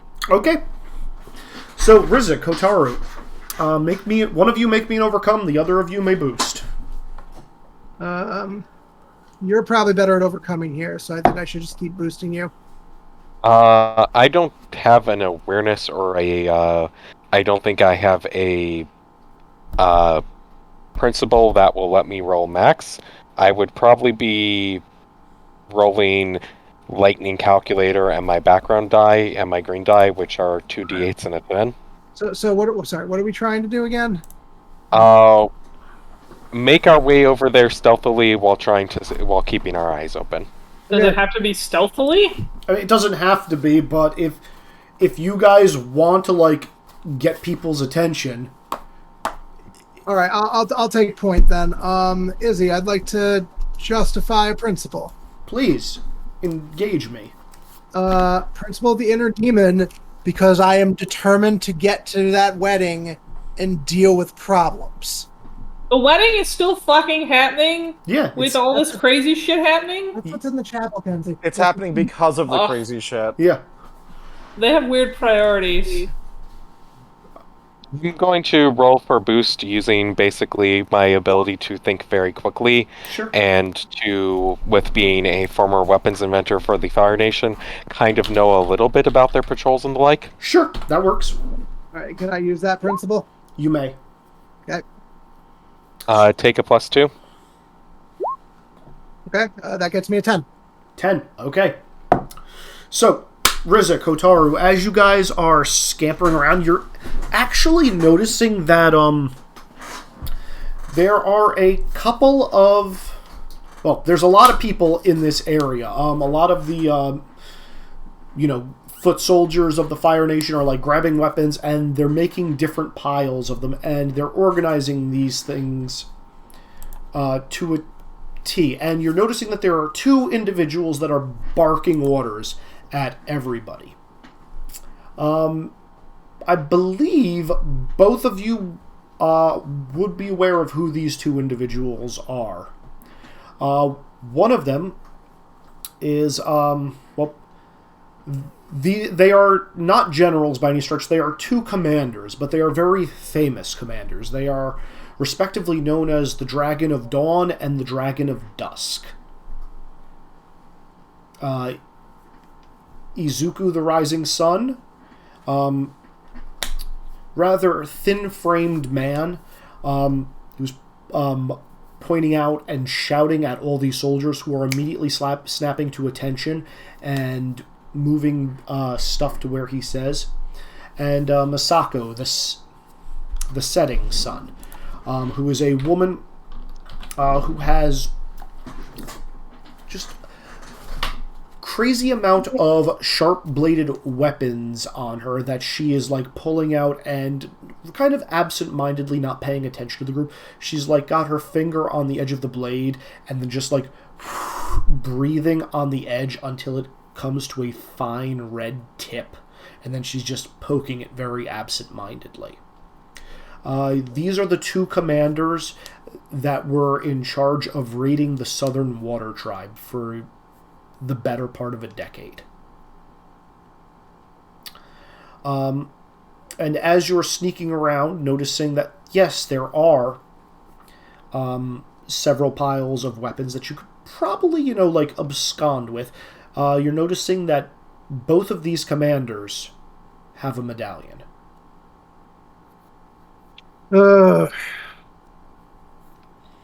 Okay. By the way, they're both villains if you choose to fight them. Makes that much more difficult. Yeah. How secure are those medallions? So Izuka, the man, is... You can tell he has it on him, just from your spirit knowledge, and because you passed your awareness check, but it looks like it's pretty well tucked in. Masako, it's like sticking out of her back pocket, by a couple of chakrams that are, she's just like filing to a point. You get the feeling if you follow her long enough, she might just drop it. Okay. Second question. How hard is it to create a forgery of these items? For you, Mr. Metal Bender, if you had similar materials nearby, say pile of weapons, you could probably do it. And second question, have I ever met either of these two individuals? Only through reputation. Okay. I have a potentially dumb idea to try. Okay.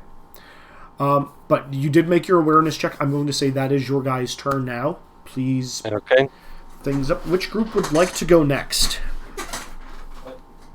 6 or 7? Shall we go it? Shall we go for what happens when Team Chaos plus everything will be on fire goes? Sure. Alright. I have a pretty good role here. Izzy, am I allowed to use Principle of Fire? If not, I will use Principle of Ambition, because, absolutely, this is something I've wanted to do this entire game, and it's finally in my grasp. I will allow Ambition. Okay, Can one of you two boost me, Han or Nara? Also, do either of you have better than D10, D10, D6? Or, actually, D10, 6.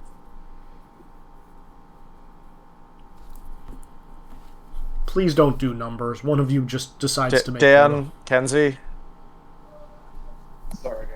Sorry, dealing with something else right now. I bowed to older and wiser. Let's have group Kakan and Minghua go first, so these two can get back. I can do that. Area. Okay, Kakan and Minghua, you guys are. I'll be right back. What you doing? Probably going to be knocking out those looters. Okay. Ideally, I'm trying to find out if there's a medallion in the area. I mean that too, but also knocking out. I think this is going to be a case where Minghua boosts whatever Kakan does. Yeah, well, if you're knocking people out, are you trying to do this stealthily, or are you literally just, blazing a trail of glory and just like punch, punch, punch, knocking people out? Are you trying to do this sneaky, Ziggy, or are you trying to just like, no, I'm making an example of you? Probably an example. Okay. Yeah. Well, I'm going to use, can I use speed and acrobatics to just kind of like bound around, scout the area, and get the lay of the land to give him a boost? You may. And Ziggy, you may roll whatever power you choose plus imposing if this is the path you're taking. Imposing, you say. Oof. Well, it's still a +1, Minghua. Yeah. Not much, though. Oh, that's rough. Yeah, well, them's the dice. Yeah. But if we're doing this, that means we're not getting an idea. Well, we might if we. Since I have to use imposing, what I'll do is basically I'll intimidate these people into stopping. Mm-hmm. Okay. So I'll use nuclear to do the normal aura of death for extra intimidation. Sure. I mean, really, if we cause enough of a scene, then any medallions here will come to us. Yeah, that's true. Pretty much. Well, 5. Alright. So 6. A 6. Minor twist. Alright. Let me break open my handy-dandy environment. Okay. Oof. Ziggy, roll me a die. Odds, you get the first one. Evens, you get the second one.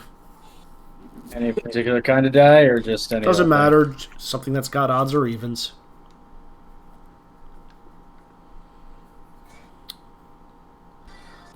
I was going to say... Okay, great. A 1. Okay. Environment dice. Let's see what you get. So... what's happening is, as you're doing this, you're realizing that there are guards literally everywhere. You're knocking them out, and guards are not really going to be represented by minions at this point. Everybody, they're just counting as the environment. They're part of the environment stuff, Yeah. unless otherwise stated. Okay. So. They're running around, and as you're knocking people out, you're like, oh, this is going to be harder than we anticipated. So Minghua and Kakan, you guys are going to be at a -2 to your next action. And Ziggy, because this is your twist, you may choose to take 6 damage from a parting shot.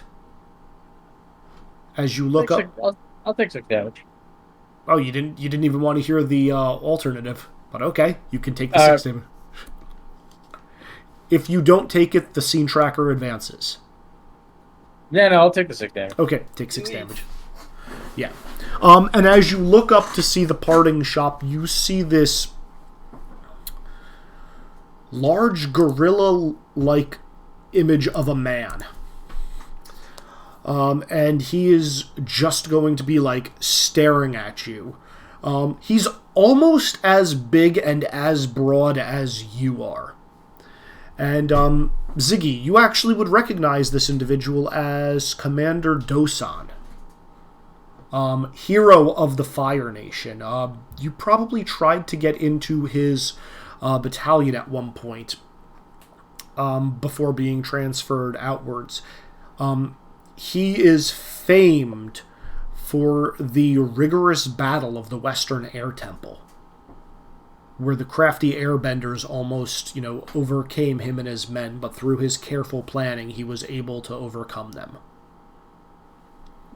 At least that's what you were told way back when.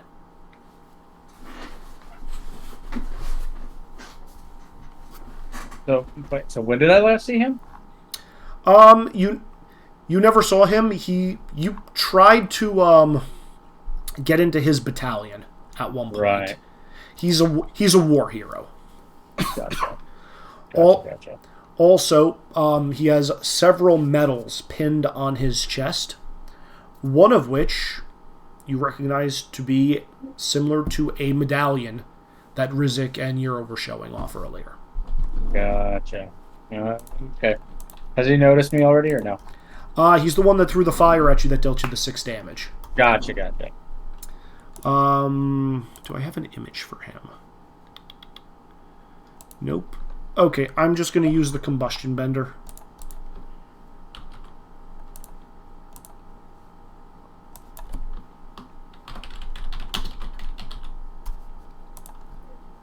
Because that makes my life easier. That is your turn. Just so you know, he is a villain. If you guys want to fight, starting next round, you may, or you can try to get that medallion in a different manner. I mean, he's already seen me, so yeah, might as well reference it. Okay. Next up, Zone 6. Nara, Yira, and Han.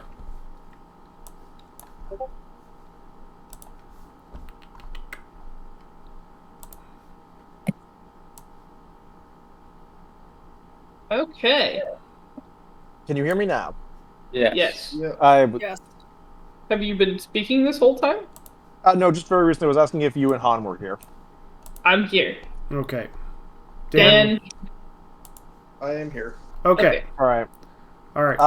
I feel like Yura is definitely going to try and find where important people are based off patrol routes, where obvious NCOs are, who's avoiding a specific area unless they look like a brown noser. And therefore that's where the highest ranking people are. Sure. Make me a roll. Who's giving you a boost? Again. Alright. Well, how are you boosting? I am looking at my shit to see how I can be useful. Insight, and I'm actually not sure what power I can use, if any. I just need a boost for good things. Illusions? Maybe? Alright, you get a +2, I think? +2 from Han. Since you took 2 people with you, I will let whichever is the higher boost go.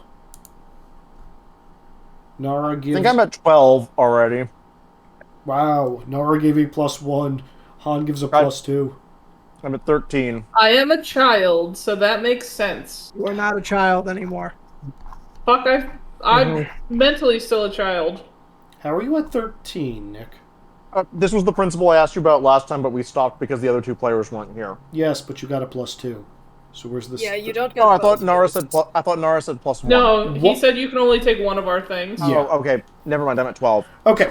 Well, that still action succeeds beyond wildest expectations. Okay. So, you're looking around. You guys are creeping the crap around here. You've seen, this is very standard of CO. I can't talk. This is very, very standard of how, patrols would be done. Nothing too crazy about it. You're looking around, you're noticing that a couple of, Fire Nation soldiers are, kicking, doors down, rushing into houses, and then, coming out. It seems like this is more of an intimidation thing. These guys are just screwing around. at this point. They're just being assholes. They're being assholes. However, because you did roll a 12, you get a fun thing.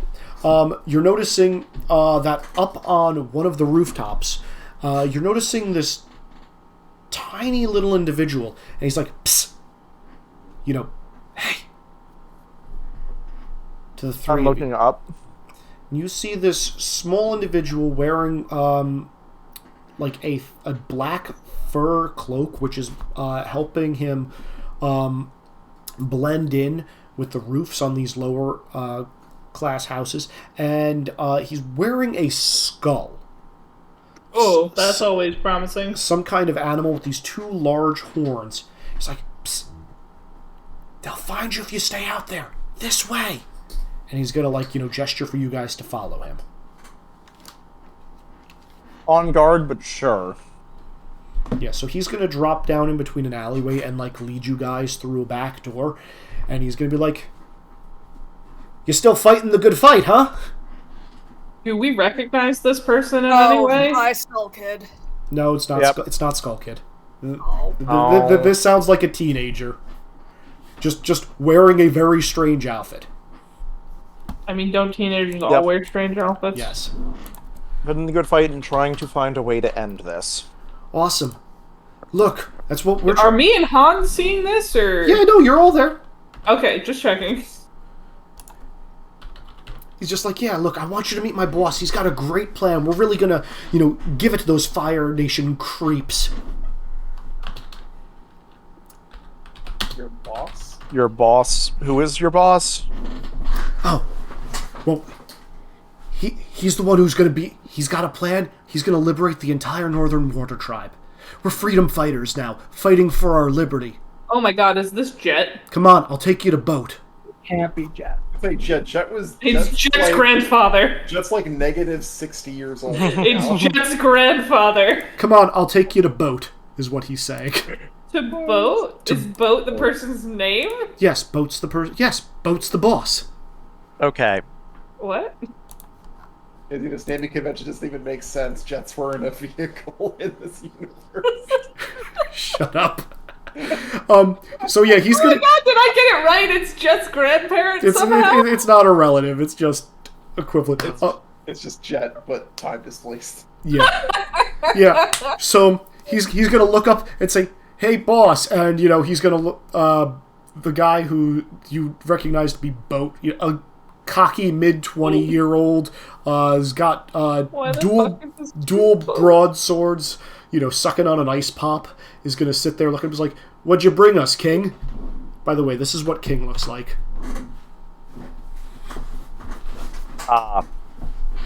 Because I can't help myself. Yay! I love him. He's like, "I got more recruits, boss. That way we'll be able to, storm in on that wedding, and we'll be able to, really give it to the royalty." It's like, "Good job, King." He's gonna Gonna cross his arms and say, "You think you got what it takes to help us out? Rid the Fire Nation from the North Pole?" That is what we came here for. Do you have any idea how to get into the palace? See, we've got a plan. He's gonna say. He's gonna look around. You're actually surrounded by very strange individuals. There's one gigantic-looking guy.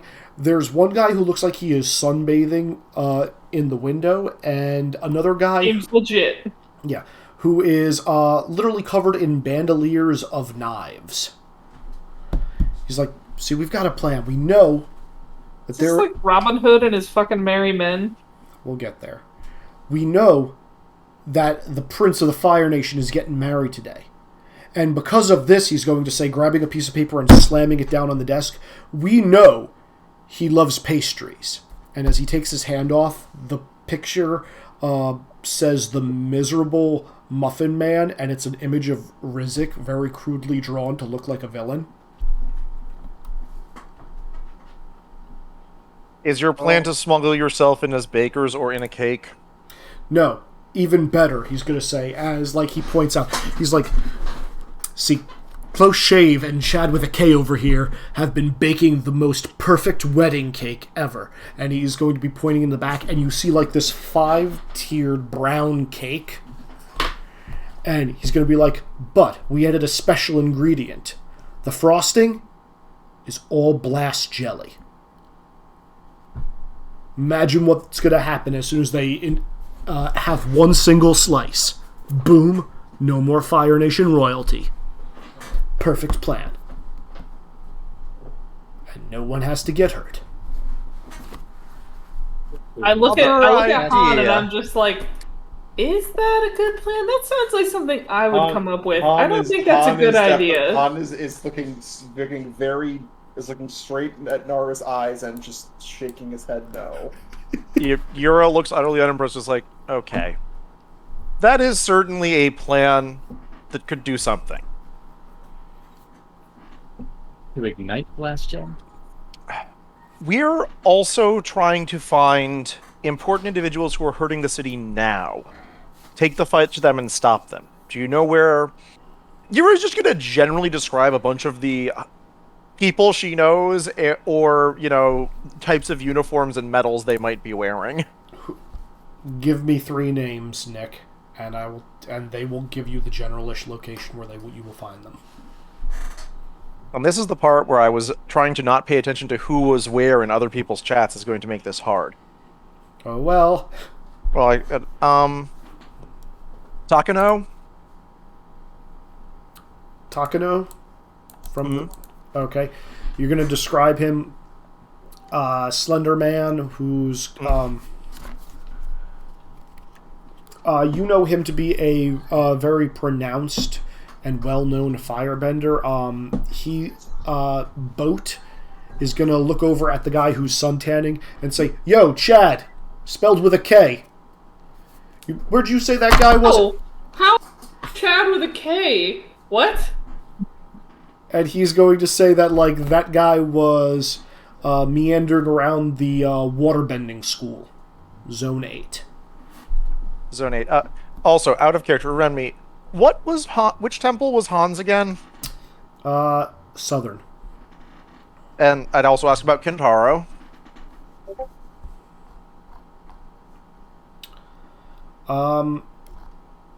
Kentaro is in charge of the wall.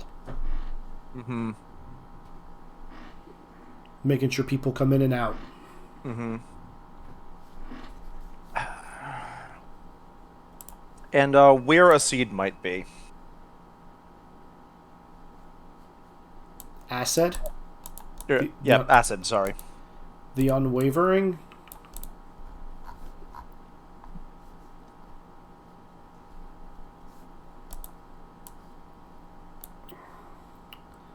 I believe I already said that. He's in this zone. He's gonna say... okay. Sorry. I thought you mentioned he was in this city. I didn't realize he was in one of the zones. They're all here, FYI. Mm-hmm. He's raiding people on the in the lower end of town, general area zone 6.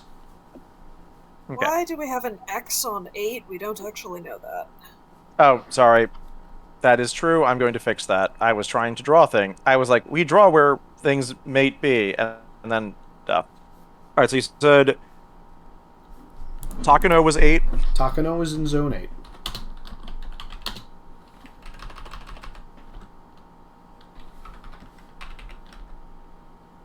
8. Why is it... Roll 20. Roll 20, why?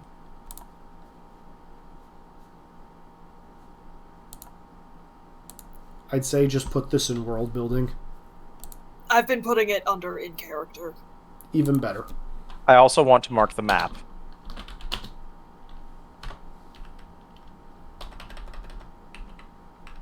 Well,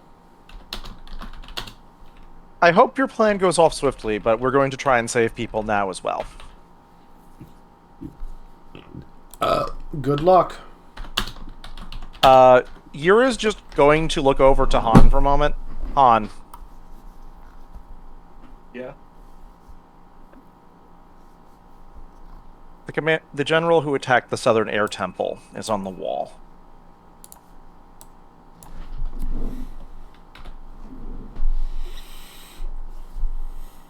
We'll deal with him in due time. We should probably check over in the waterbending quarters. He did the northern. Where did my icon go? I have no idea. Drag a new one. Here you go. And I think we have a direction to go now. Okay. Well, so yeah, you guys have met Boat, Close Shave, Chad with a K, Tiny, and King. Oh, and Pufferfish. Actually, before we leave, I'm going to ask, are you still moving around the city? We're waiting until the ceremony ends, then we're going to roll this masterpiece right down the middle and be welcomed down the aisle. Good luck. Did they explain how they plan to get into the castle? They did not. Okay. Very specifically, they did not. Okay, I was pretty sure they hadn't. I just wanted to double check. Yeah, no. They don't even know about the force field. But it's good luck. Shimmery and shit. Yeah. Yeah, no, they don't care. Alright, guys. We're now going to be broaching into the 2nd of green. Which group would like to go first? Does moving cost an action? Moving does not, but searching does. Because we're in high... Do we want to just do that roll again in Zone 8? Sure. Well, yeah. Okay, I'll allow it. Same principle, same stats Izzy for me. Take a +1, or if Nara rolls better, take whatever Nara gives you. Nara gives a +2. Wow, you guys are bad tonight. Oh well, I got an 11. Okay. We did the thing. We're so good. Mm-hmm. Oh, Izzy, just double checking for the notes that I had. You pointed out 2 important people in Zone 4. Does that mean there's 2 medallions there, or is there just 1 between them? No, they both in fact have one. Okay. That was supposed to be the trick for you guys. You're like, oh well. If you did not search Zone 4. Yep, got it. Just like I said, just wanted to double check. Yeah, no. You guys know there's 2 in Zone 4 and 1 in Zone 7 right now. So with an 11, going around here, there's a lot less patrols in this section. And as you approach the waterbending school, Yira, you recognize General Takano. But you also see General Fumiko over there. And they're talking, and it looks like they are lounging. Like, this is clearly a place of study, and they're just kind of chuckling to themselves, and, you know, they're taking waterbending scrolls and tossing them into braziers of fire. Very rude.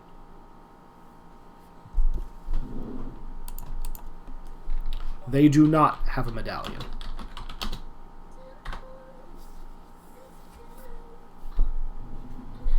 What do you guys want to do?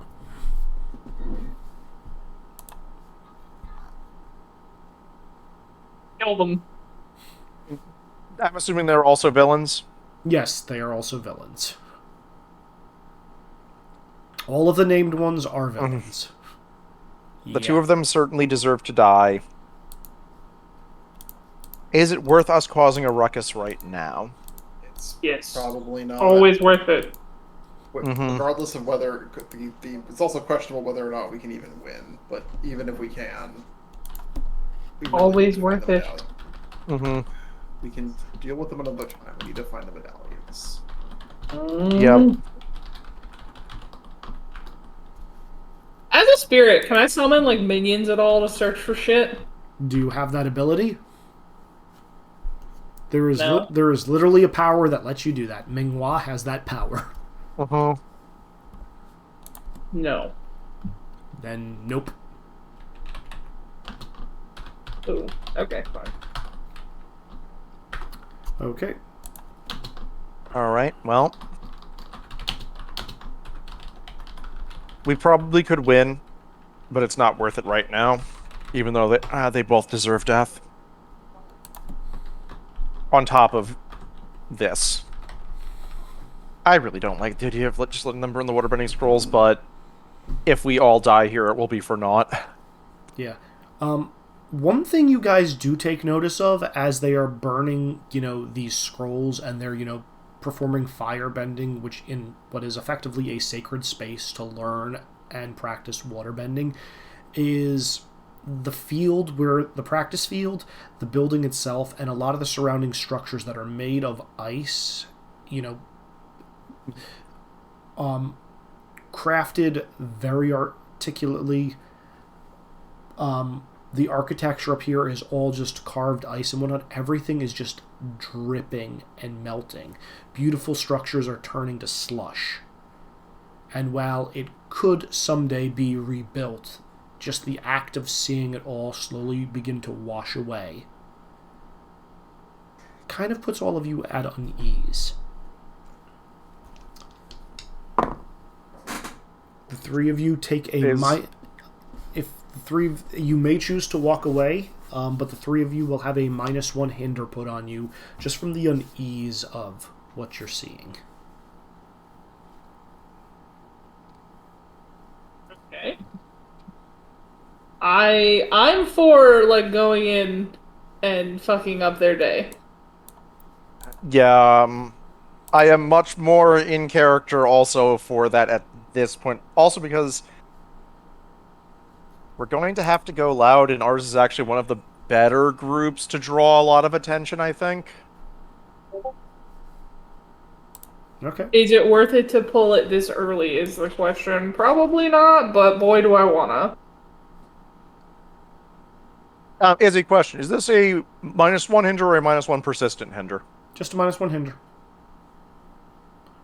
It's only if you walk away. If you do something about it, you don't have it. It's in the combat tractor. Thank you, Lore. I guess we could try to steal some of the scrolls. Yeah, to say, Nara, can you steal some of these? I can should try. Yeah, I want to try to steal things. Okay. Principal is active. Kindly roll me a check. So I'm going to use... I guess... this... We're in green still, sweet. You are still in green. I guess illusions, or can I use Spirit of Loyalty for this? Your choice. That's a better one. I'm gonna boost Nara by pointing out things that, Woo! 9!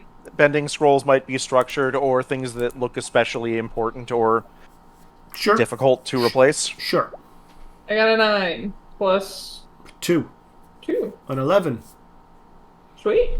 Okay. You manage to run over and, there are several scrolls that you just managed to grab. You get a waterbending scroll that teaches the water whip. Get another one for... There's actually a small chest about the size of... Can I also drop one of my seeds nearby them? Draw a card. Sorry? I was counting on this. You see the cards over here, lower right hand? Draw a card. I heard rock hard and was like, what the fuck? We're talking about my penis now. Okay. Yeah. I would just like to draw one card, please. Yep, just right-click on it and click... Okay, let's see what you got. Please put it face up on the map. How do I put it on the map? So click it. Okay. 6 of diamonds. 6 of diamonds. Okay. Hold on 1 minute. It is time for the search. You were planning on me doing this, aren't you, Nick? Oh, absolutely. In character and out of character, actually. I'm assuming that the theft counts as enough of doing something that they don't get the hinder. Well, shit. What? Does it explode? So you pull out one of these seeds and throw it on the ground, and as it does so, it immediately blooms into like there's lots of water to help it grow. Into a like greenish plant before immediately evaporating, and like you see the plant just lunge directly at your face. For my face? Your face, because the seed you drew is the seed of the mask. So, so Nara, as this thing connects with your face, you suddenly realize you can shapeshift into anything you choose right now. Dragon. What? Zero thought, dragon. Okay. Do that, huh? Well, what'd you say, Ziki? You can just do that, huh? That's what Izzy told me. I'm sorry. Dragon is not allowed. I'm reading the full. Anything. And you can change into any race or any mundane creature. Are you pulling this list from like a D&D type thing? I wrote this list. Okay. Okay, actually, hilariously, Nora could just choose Sky Bison. You could choose... Well, nope, that's not mundane, because it has bending. So nothing can have bending, is what I'm hearing. Yes. Become a goat gorilla. Mm-hmm. I don't want to take Minghua's spot. Well, what is a giant, stupid, like, desert animal or something? I mean, if you want to go really stupid, pick elephant koi. I want to be big. That's why I wanted a dragon. Does it have to be like a weird hybrid animal? Because Dan put like the Animorph lion thing, and now I can't think of anything other than big cat, and I'm thinking a tiger. You want to be a tiger? You want to be a tiger-dillo? Oh no! You should pick the saber. No, I know what you should pick. Saber-tooth moose. Saber-tooth moose lion. Yeah. I want to be a big motherfucking saber-tooth moose lion and just fucking terrify the shit out of these people. Okay, so just so you know, Nara. Being a dragon would have been so cool, though. Hold on a second, where the hell did the mask go? That would have been fantastic. But it sounds like we're probably in combat now. Does this mean she's no longer a spirit, though? Okay, so here's how this works. This will last until midnight. So, Nara, you still have your own mental capabilities, but if you stop acting like a saber-toothed moose lion at any point, you revert back to being Nara.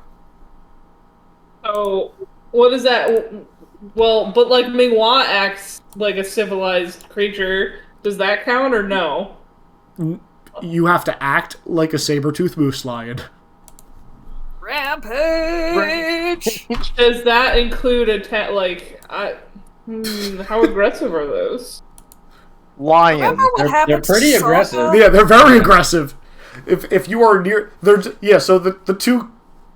God damn it. The two generals are just looking over and just like, the fuck is that doing here? Also, all the scrolls that you had are just wash coming in clutch. Dragons are in fact naturally occurring in the Avatar world. They're still rare. But they have bending, and that's what makes them not mundane. Do they? Yes, they do. Yes. They are the origin of fire. I think Nora is trying to eat the two of them because she is very hungry and a large saber-tooth Yeah, I'll go with moose that. lion. I will fuck them up as a moose lion and just try to eat their ass. I bet you expected this to happen. Is this an attack or is this a sexual advance? I'm sorry, I'm confused. What's the difference? Okay then. Alright, this combat will begin next round, dear God. I'm being responsible with my new toys.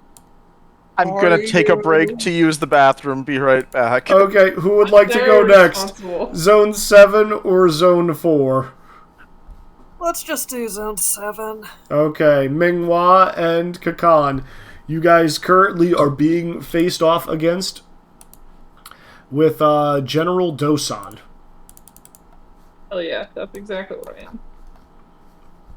You Big know, Mama saber-toothed moose. Yeah. He is a big burly general who is known as like one of the most intense firebenders you will ever meet. So we're just going to handle...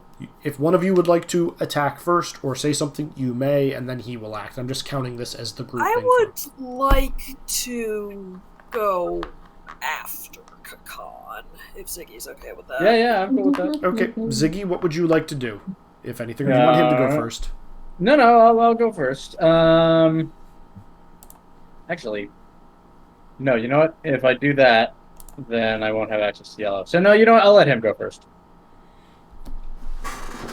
You know, he's just going to look over at, like, all of the men of his that you have unknocked, or have knocked down, and he is just not having any of it. He's just going to, like, silently, wordlessly glare daggers at you, reach one hand up over his head, and thrust it forward in the very traditional form of firebending, and just a gout of flame is going to erupt, and halfway down the middle between the two of you, it is going to fork and connect with both of you. Yeah. So let's see. He has that. And an 8. And there's only 2 of you, so another...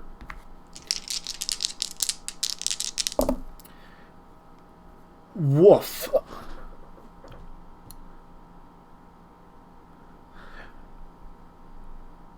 Oh, I'm sorry, Ziggy. What?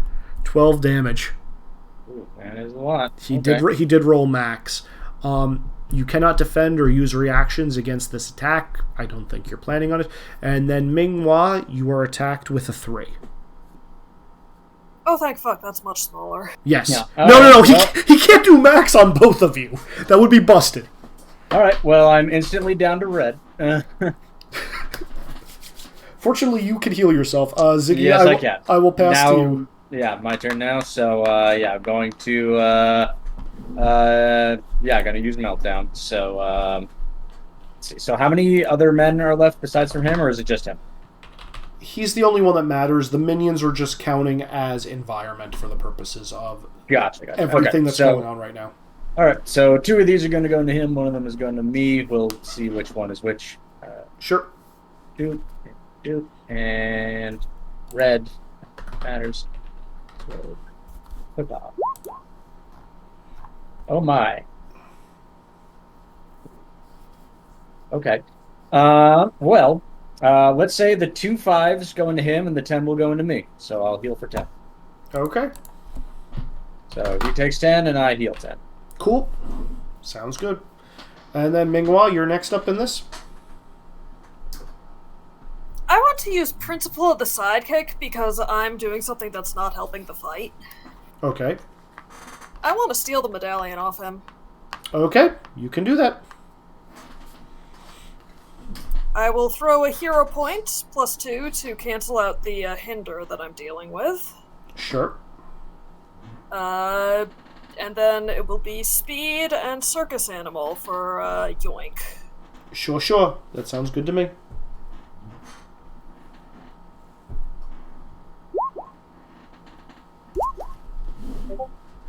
Yes!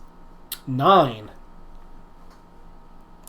Very nice. I do have the hinder from the place is fucking crawling with soldiers, though. Oh, okay, so 7. So this succeeds, but with a minor... Trust me, I wish it was a 9. Yep. Succeeds, but with a minor twist. Alright, so you do get the medallion, but let me check the environment. Because we are still in green. I don't like any of those. They don't fit for this. I'm going to say he attacks you back equal to your mid die, which is a minor. Is that acceptable? Did you say min or mid? Mid. Ow, but that's acceptable. Yeah, or you can hinder equal to your max. I will let I'll take another -2 hinder. I don't give a fuck. Okay, take the -2. Yeah, as you grab it, he realizes what you've done, and he gouts flames, like burning, the hair on the backs of your legs. So you can have a little bit of trouble, continuing to run after this. But you do have the medallion. And to represent this, I'm going to give you a orange dot. Cool. I've also got it updated in character, and I'll put my thingy back in the combat tracker. Thank you very much. Good job. All right, so that is Mingwa and Kakan. Lastly, Hotaru and Rizik, and I believe Sean has already left us, unfortunately. Yeah. We did give the instructions. I think the plan is he wants to do like a bump into plan where he like swaps the thing. Okay. So I think what we're going to try to do, like, how secure is the one on the one guy's neck? The guy, very secure. He's very neat, very prim, and it looks like he knows exactly where all of his stuff is. The woman, not even close. Right, but, like, no chance that if he was bumped into it could fall off? Bumped into it to make it fall off? No. If you helped it along, if Rizik helped it along a little with maybe some metal bending, he would be... What I was kind of thinking is Rizik wants to disguise himself, metal bend some copies, and bump in. And I was thinking I kind of like use my earth bending to kind of like help from the shadows. Okay. I mean, he is, just because of how neat he is, he's giving you a innate penalty, which I will roll up, but you will not know what it is. Okay.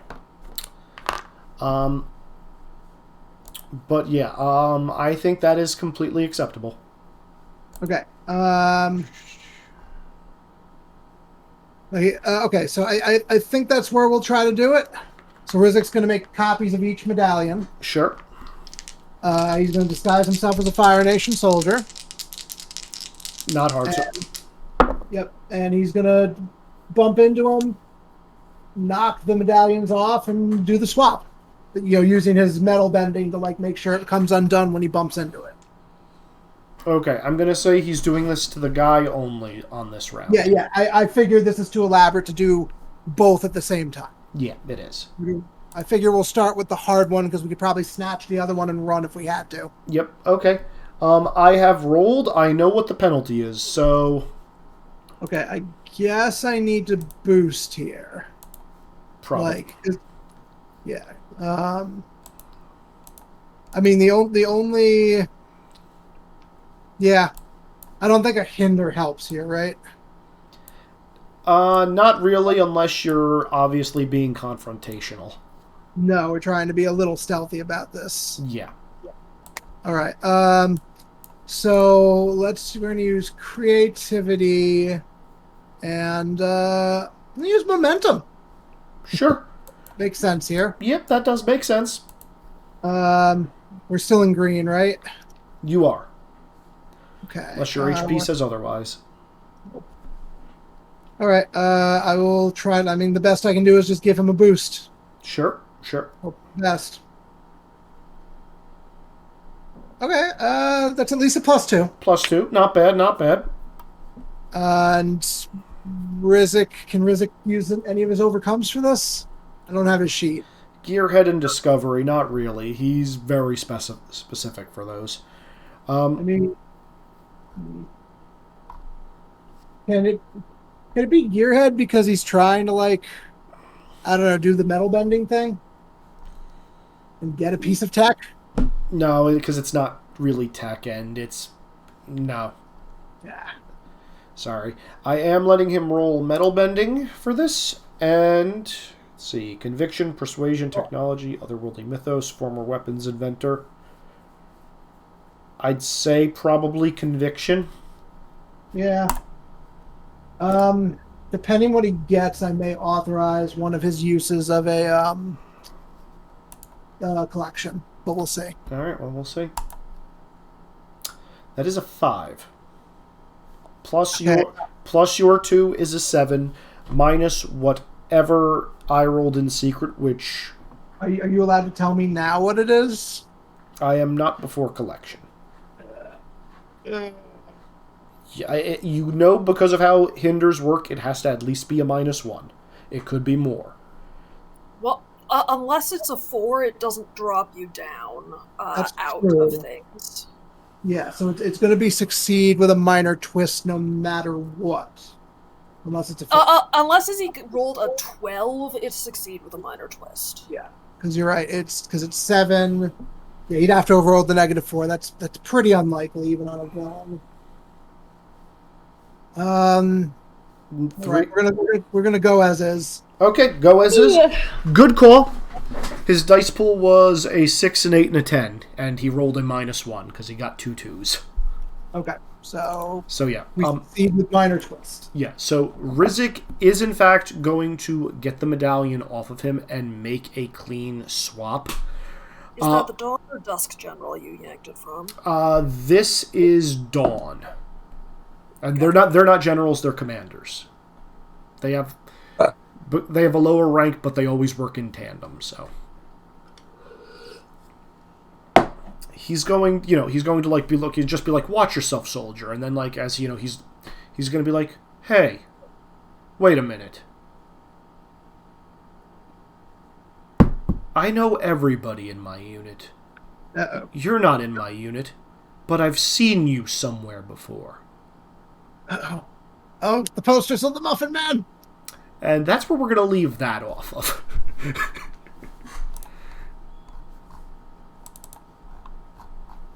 Yeah, no, as you guys were walking around, those posters, Azulot does not mess around when it comes to his pastries. Apparently not.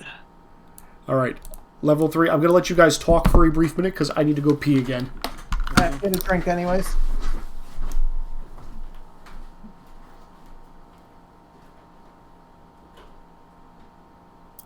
Minghua is inclined to bounce and check another zone, but that's probably going to lead to Dosan starting to raise the alert.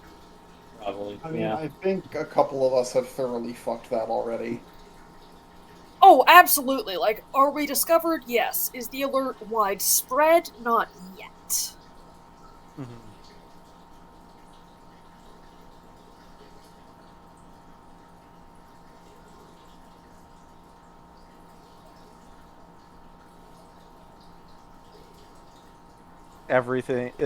We knew it was going to happen eventually. Yeah, we never specified who's holding the first medallion. I just put it with Gira as a default. Seems reasonable. Just because tracking who has the new ones, aka who's going to get targeted by whoever we just yanked them from. Yep. I am probably the safest to be carrying it in an area full of firebenders, but we don't know. Yeah, exactly. So, like, that's why I just have you question mark as well someone's holding it right now. Yep.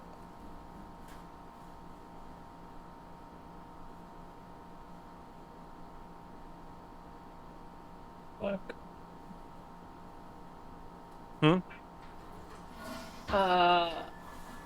Nothing.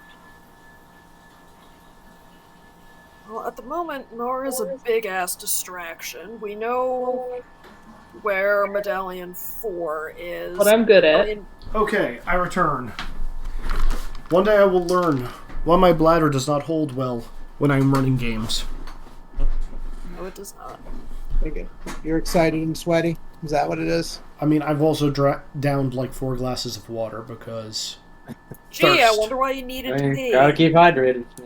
Hydration. H2O. Hot out. It's hot out. Yep. Alright, so who would like to go next? And again, I'm not like limiting you guys. Do we want Zone 8, Zone 7, or Zone 4?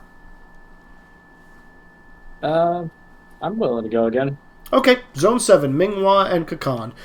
I mean, you already know that I'm considering bouncing for another zone. What does Kakan think about that? I mean, have we taken the medallion from this guy yet? I do have the medallion right now. That's why I'm pretty sure this guy's going to chase us or throw up the alert if we leave. Yeah, I don't want to risk him throwing up the alert. If you want, you can leave, but I'm probably just gonna knock him. Not thrilled about the idea of leaving you, but if you're okay with that... Yeah, I'm okay with it. Alright. I mean, the two of you working together have a better chance. A one-on-one villain fight is not going to go good on you guys. Right, and that's exactly my thought. But sure, but like I said, but if we leave him to raise an alarm, then then that's only going to make things worse for us. Mm-hmm. Up to you right now. Or you can stick around. You guys choose the order. Do you want him to go first, or do you want one of the two of you to go first? I'm cool with him going first again. Okay, then. Alright.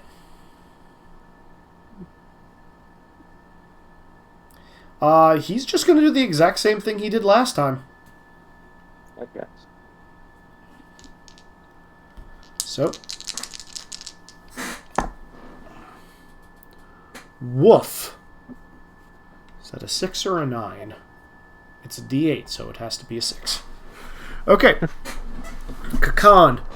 This time, 10 damage to you. Okay. And Minghua, 6 damage to you.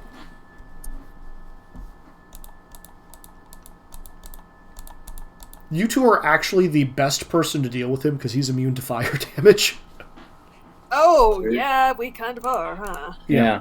All the more reason to take him out now. Yeah, alright. Fortunately, I'm still 1 point shy of yellow. Okay, there you go. Alright, Ziggy, what you got? Well, he keeps knocking me into red range, so I'm just gonna do that move again. Okay. My health levels are just basically a ping pong ball at this point. Okay. So, roll it. There we go. So, let's do, so the 8 and the 4, so the 12. You know what? Yeah, if we want to finish him off quickly, let's have the 9 and the 8 go into him, and I'll heal for 4. So he'll take 17. Okay, wow!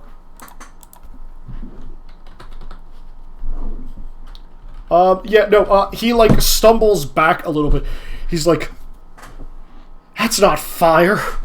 Like, he's saying, like, holding his side, like, looking as though he's burned, which is a very unfamiliar feeling to him. He does not look very good right now. Minghua? Don't be foolish. It's as much fire as you are Fire Nation. Oh, shit. Yeah, that's just getting a snarl from him. Alright, Minghua? Thwack. 6 damage. Wait, shit, 4. I was injured.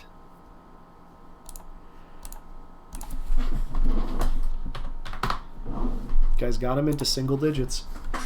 Okay. Oh, God, okay.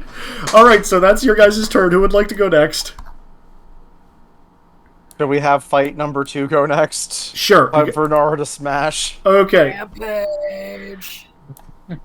Okay, Nara, you are Saber-Tooth Moose Lion. Let's see. I'm just going to copy Combustion Bender's face over to here so you guys know what you're fighting.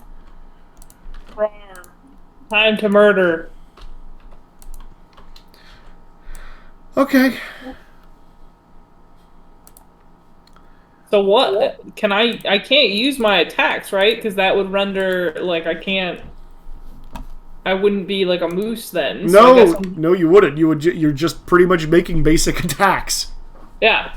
So I have my big horns. I'm gonna ram the fuck out of these people. Both of them, D12, 2 D10s, is what I will say.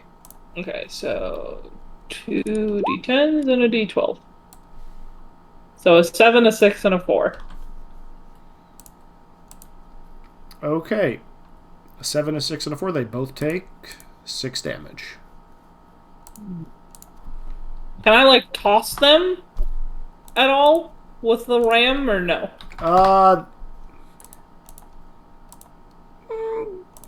If you want to make an overcome instead and not deal them damage, I will say you can. I think I'd prefer to deal them damage, I think, at this point in time. What do you all think? Yeah, deal them damage. Yeah. Okay. You have dealt them 6 damage a pop. Han and Yira, what about you guys? Or you can have them go. We probably want to keep control of the turn order. I think let them go, and then we go. Yeah. Okay. I'm just going to say General Fumiko is going to go next. She is going to reach behind her, and she's got this big-ass flail. And as she swings it around, the spiked ball and chain are going to ignite on fire. And she is actually going to swing it in such a way that it connects with each of you. 8,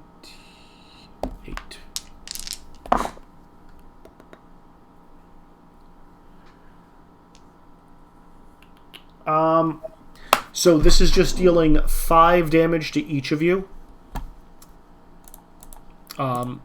This is melee damage. The fire is just the bonus. And she is actually going... Well, that's all she's doing with that. She's then going to pass it to Takamo, who is just going to settle into a firebending stance.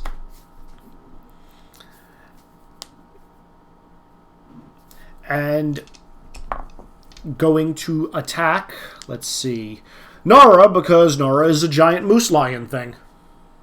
Yeah, that makes sense. Yeah, it checks out. So, Nara, you are taking...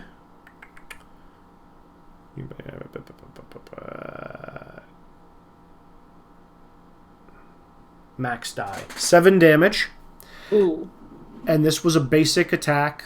But then, as a result of doing this, he's going to, like, make an opening, and Fumiko is going to spin the flail around and throw fire at you as well.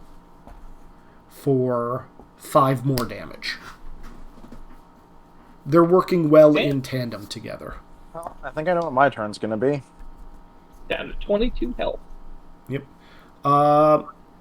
Your guys' choice, Han or Yura. I was going to use one of the staff's hinders on this. Your thoughts, Dan? Reasonable. Okay. So I'm going to... You said Fumiko was the one who was doing lots of attacks? So Fumiko hit all of you. Takano hits one of you, but then immediately lets somebody else follow up, is how that worked. Mm-hmm. Yep, so I'm going to... Oh, it's not persistent. Oh, well. Still useful to hit her with this. Okay. I'm gonna just use one of my d10s. Okay. Welp. Sorry. Well, you did roll doubles. Yeah, so she takes a hinder 2 and 3 damage. Okay.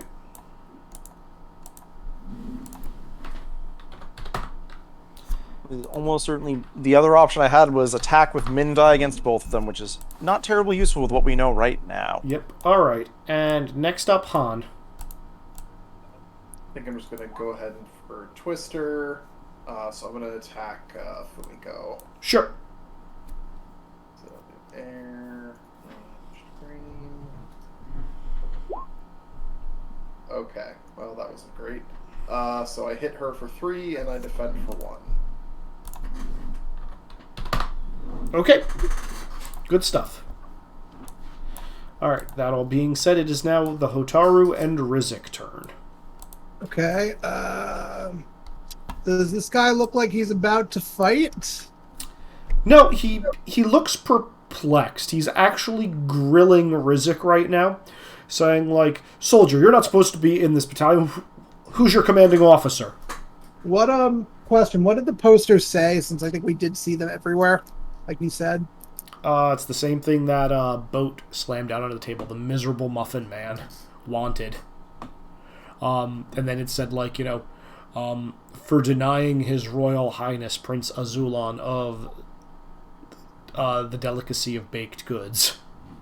I almost wished that the idiot freedom fighters had been in contact with Rizik's group instead of you three. Yep. I mean, what? Okay. Group consensus. What would Sean do? Do you have a persistent boost yet, Wex? Or to try and get out of this? Yeah. Yeah, I think Rizik would basically try to deflect and I think he would get out of too. dodge. Yeah, he wouldn't be combative. He would. I mean, combative. But, like, you think he would, like, try to flee, or you think he'd try to lie? I think he'd try to lie. He has illusions and persuasion. I definitely think he'd try to lie his way out of this.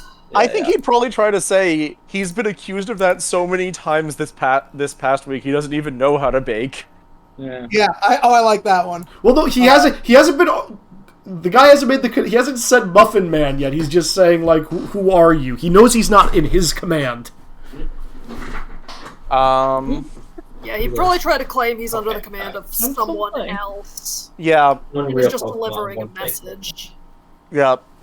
Okay. Delivering a message or asking for an update on where they're moving next. Yeah, that sounds good. Okay.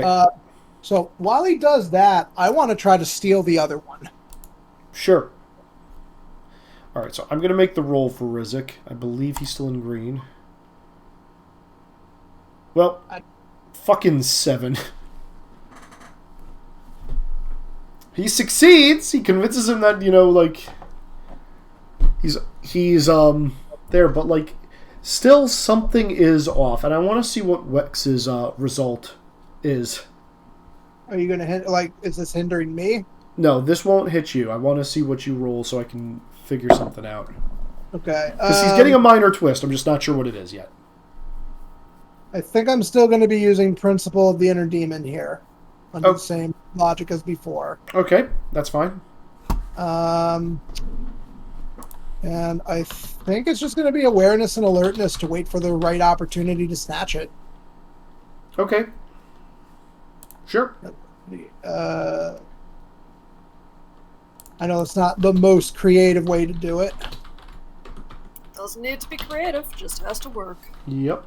I'll use to make it a little more accurate. I'm going to use stone and alertness because I'm going to use a little stone hand and snatch it out of her pocket. Mage hand! But with rocks. Alright, let's see. Did we get hero points last time? You got 5. 5? Okay. Alright. I am going to use the +2 on this. Okay. Okay, and I think I'm good. Let's make a roll. Oh yeah, 12.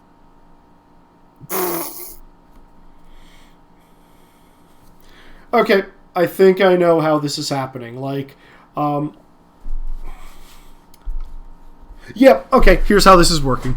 So, Masako, you easily managed to, get the medallion out of her back pocket. She's not paying any attention to you. Izuka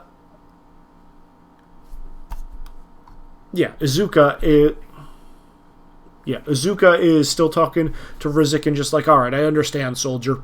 On your way then, and gives a formal report update, I's dotted, T's crossed, is actually starting to chew Rizik's ear off. And then as Rizik turns and starts walking away, because of your proximity, Hotaru, you just hear Masako kind of wander over to him, with, red blade in hand after, having, continued to scorch it. And just that dude frickin' looked like that Muffin Man guy on those posters, didn't he? I hear that. But we're out of actions. Are we done with the turn? Oh, yeah, no, you guys are out. The minor twist is, environment is going to start alarming a little bit more, the Muffin Man is here. But you guys get out. No problem. Yeah. And we have both medallions. You have both medallions, yes. 3 zones to check, 3 medallions, 1 medallion unaccounted for. Yep, alright. I'm going to say we're going to do one more square, and then I'm probably calling it for the night. Just unless you guys want to go later. But no, I'm inclined to cut it. Okay. After one more. Fair. Alright, so first round of yellow. Which group would like to go first? Hey, Kakan, want to finish this asshole off? I'd love to. I'm gonna just assume you guys want to attack first. Yeah, this time, Yeah, I want to punch. Yeah, you want to go first or me? Me. Okay. Because we're in yellow. Fair, okay. Fair. Alright, what you got? The silence is killing me. Use your max plus... That's yellow! Yeah. Okay. Yeah, that's pretty good. Oh, that's double digits. You said he only had single left. Yeah. Yep. Okay. So, you're using close combat, correct? Yep. Are you wearing the knuckles? Sure. Okay. Let's use the knuckles and finally find out what they do. Okay, so Lore, because you're using the knuckles, he's at 0, meaning he's incapacitated. But it's your choice. Do you want him to go unconscious? Or do you want him to remain up with 1 HP? I ask this because the knuckles property allow them to remain at 1 HP and incapacitate them in a very different way. I'll do 1 HP because let's find out what they do. Okay. And Pecan can still tap him. Okay. So the knuckles were imbued with Bazu's energy. As you all realized from last time, Bazu's positive aspects, the ones that Nara inherited, were loyalty.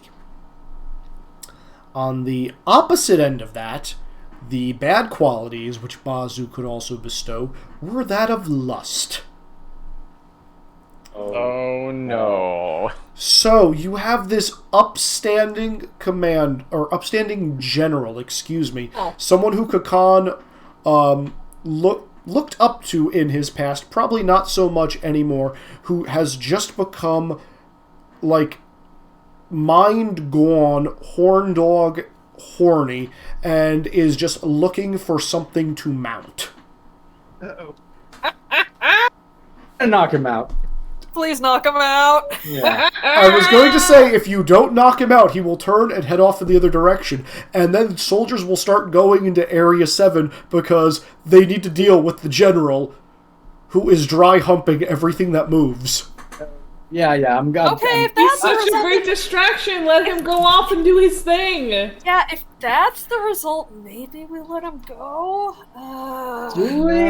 Kakan, it's your action. You can choose to knock him out, or you can choose to let him go off. No, we're already committed. These people are already committing war crimes. I don't want them doing anything even worse than that. Yeah, it's the compounded war. The compounded war. He takes he takes 7 damage. Okay, he's unconscious. If you guys want, you can double tap him to death.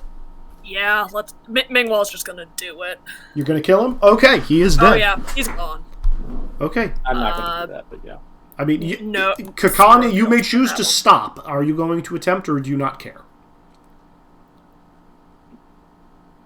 I'm pretty satisfied with him being knocked unconscious, perfect, honestly. Well, are you actually going to stop Mingwa from landing a killing blow is the question. Double tap. That's the question. If someone says double tap, only another person in the same zone can say, nope, I'm stopping you. If you choose to do that, he's not dead, he's just going to be unconscious. If you let it happen, he's dead. It's up to you. I'm going to stop. Okay. All right. Like, Mingwall was just kind of doing it on impulse based on the situation, but when Kakan intervenes, Mingwall's just like, oh, we're leaving him? That's cool. Okay. No complaints. Knocked out.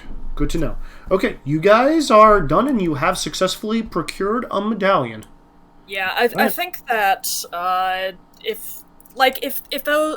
if I use that in an active combat, then whoever I do it to becomes an active problem. Yeah, that's true. But if we're just leaving someone behind in an area, I'd get taking them down. Yeah. Yeah. I mean, they become an active problem for not you, is how those gloves work. Exactly. I think it's more that because of what actions he was taking. If we're leaving the area, I don't feel good about leaving it behind, even if it is mechanically beneficial to us. Fair enough. Yeah. Fair enough. Okay, which group would like to go next? Zone 4 or Zone 8? Do we want to get the other fight that is fighty done? Sure, that's probably for the best. Sure. Okay. Would you guys like to go first, or would you like the enemies to go first? Do either of you have another hinder you can hit her with before we give her an action? I mean, not a special one. I can just like throw a regular hinder. Oh no, I can do the max ability again. I was just wondering. Roar, roar. Oh wait, actually, wait. Are we in yellow? Never mind. Moose noises, roar. Oh wait, no. Oh, actually, if we're in, I don't know what noises a moose makes. Canadian moose lion during mating season.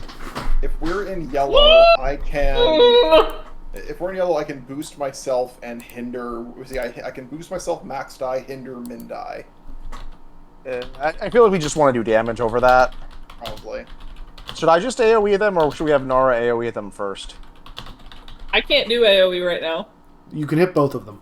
Oh, I can hit both of them. Never mind. Yeah, I did hit both of them. Why did I say that? Sorry, I normally can't do AoEs. But right now, I'm special. Maybe we have Nara smash and then react from there. Yeah, let's have Nara smash first. Does Nara smash get better in yellow, is he? No, it's the same.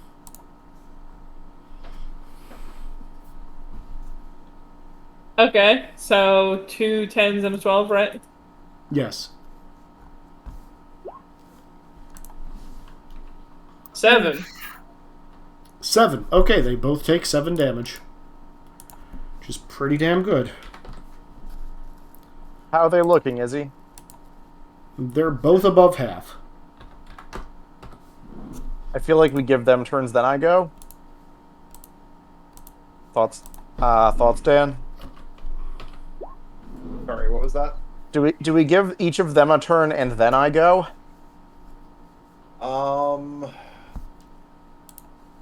Yeah, I think let's give Fumiko a turn while she's stuck with the hinder. Mm-hmm.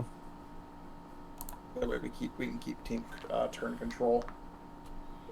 Okay. Sure thing.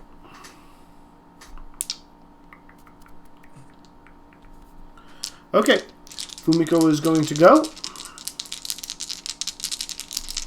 She is going to same trick as last time. 3 damage to everybody. Okay. And that's going to eat the hinder. I will... Let's see. Nara's in yellow, right? Yes. Alright, I'm going to use trade winds for Nara then. Sure, roll there. This is outing you, by the way. Yeah, I know, but we probably have to deal with this permanently, to be frank. Mm-hmm. Okay. Okay, Nara takes no damage. Nara is golden. Okay, Nara, you take no damage. Hey! She is going to pass to...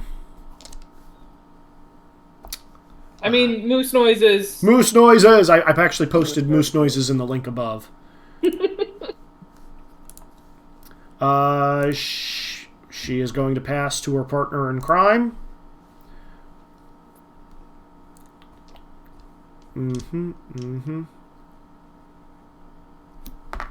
And he is going to do the same thing. Seeing that, he's actually going to hit the airbender. Wow. 4 damage to you, Han. Okay, that's not too bad. And then she is going to retaliate flail fire you as well. For 6. Let's see. I guess I just take it because I already used my reaction. Yeah.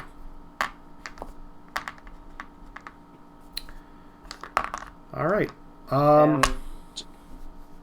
Time for me to at least out myself as a firebender going against them. I think so. Alright, are they immune to fire, Izzy? They are not. Yay! Time for me healing to full and dealing hopefully a bunch of damage.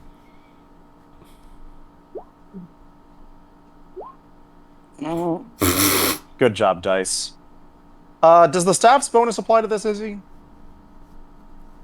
Does it have a fire charge in it? No, it wouldn't have. I'm going to put it in after that, so 6 damage to each of them. Okay. And I heal full. Okay. Yeah, Yura's going to basically be stepping in between them and Han with this move, but sure. That is for fluff. Sure. Fumiko is not looking too hot now. Like, her mace is swinging, with much less speed, and they're both just glaring at you. And, You're just going to look at both of them and just... You should have known this day was coming.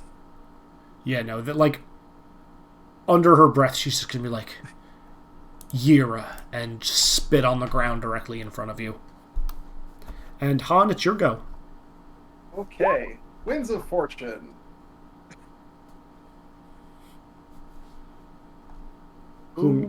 Whom you gonna? So we are targeting Fumiko with the damage. I'm gonna boost Nara. Gotcha. Okay. Okay, Fumiko takes 7. Nara gets a plus.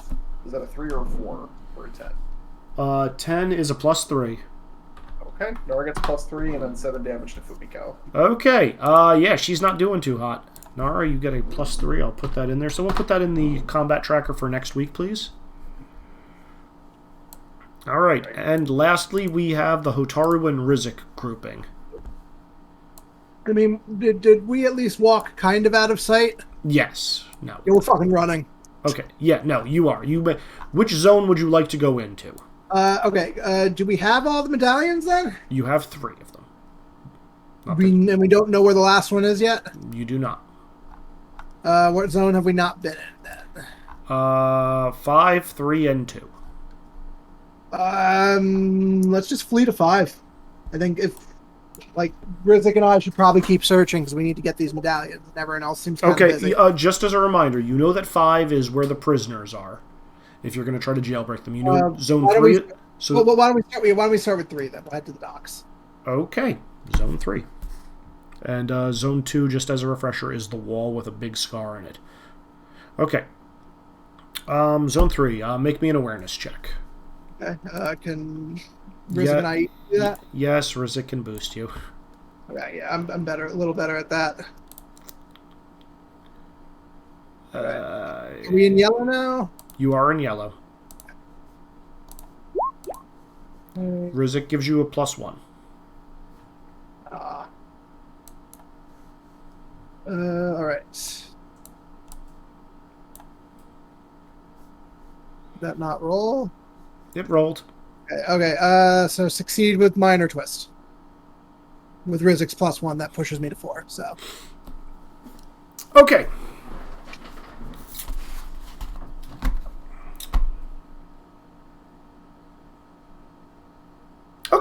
Okay.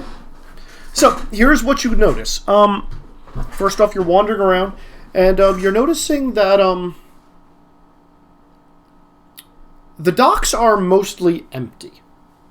There's not, unlike the other areas, there are a couple of people that are coming and going, but the boats themselves are pretty much unmanned. But you're hearing this strange crackling coming from one of the ships. And as you approach, you're noticing that the water in this little basin where the ships are being held, the basins are filling up a little bit. And then after a few seconds, it's returning back to being barren and dry. Then it's filling back up a little bit again. Then it's going back down to being dry. This is over the course of a couple of minutes as you're, walking, trying, to not get clocked by the commanders who eventually recognized Rizik. Yep. And all the while, you're hearing this crackling sound from one of these boats, and there's flashes of light coming from up on one of these decks. I mean, obviously, we're going to investigate it. Okay, well, obviously. Obviously. So what you see is 2 familiar faces. The first one is the warden of the jail, Warden Aiko. And the second one you recognize from the circus area, who Rizik would especially notice, Rianne, the Rustabust. And a third face here that you would... I'm just going to tell you guys who it is. I don't think you guys would recognize this person. But it is Commander Kaori. This is one of Yira's siblings.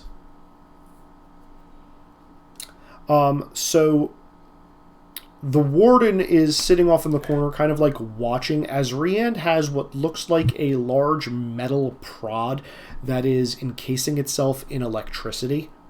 And he is poking it downwards. And you can hear them talking, and Kaori is just kind of sitting back and giggling, and just can you imagine the applications of this? We'll control everything.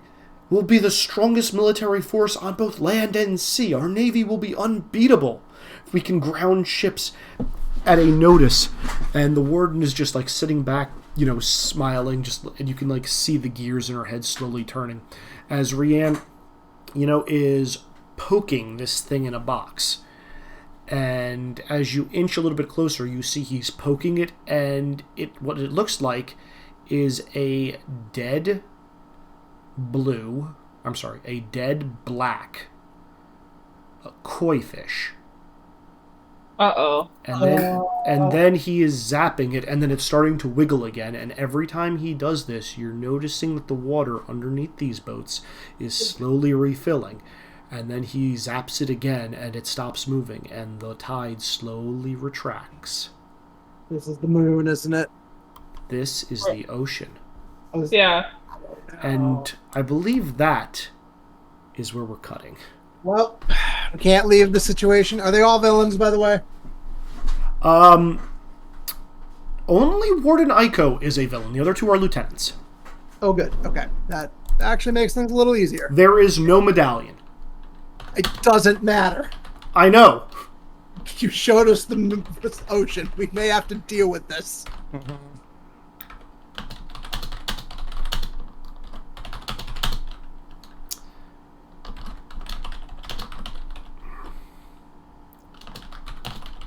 Sounds like time? That is time. So, well, I hope you guys had a good time. What do you think? Insanity. Good start. We seem very fucked. We're doing okay so far. We got the medallion pieces. And Z, I think we're going to kill both of these two start of next turn. I hope so. All right. Yeah, so I've got sort of the current status of medallions and zones in character, if we want to pin that. Thank you for should those with the medallion put the dot on them? I'll do that right now. Izzy, what's the fish in? Real quick. It's like in a pain. Yeah, it's in pain. It's in pain. It's like in a small box. Like think a What's the box made of? Glass. Yeah. You cannot bend that. Yura, why do you have a thing on an orange dot on your person? I thought which PCs are carrying medallions. You don't have a medallion. I have the original one.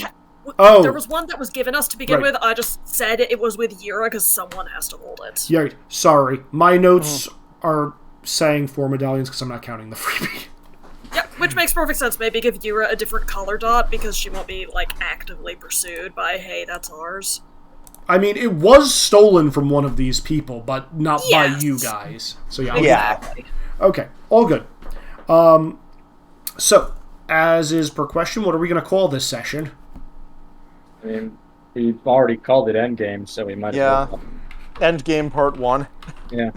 Or Infinity... No, Avatar Infinity War. No. Just Endgame is fine. Avatar Endgame. Okay, I like that.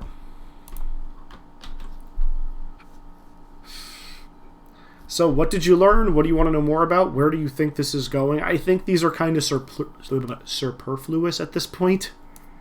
I think you guys have pretty much all the information you need. I'm going to skipping this time. All right, I will just, if you want, I can just modify it to, what did you guys think? Yeah, I'm cool with it. Yeah, we don't have a lot to go off of since it was mostly combat. What do you guys think? And I'm going 2 questions. What did you guys think, and what is waiting for you?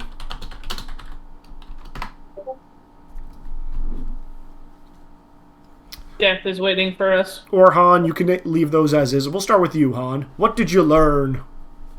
Well, we've got ourselves a MacGuffin hunt. We got to go assemble the big key. Yep. What do you want to know more about?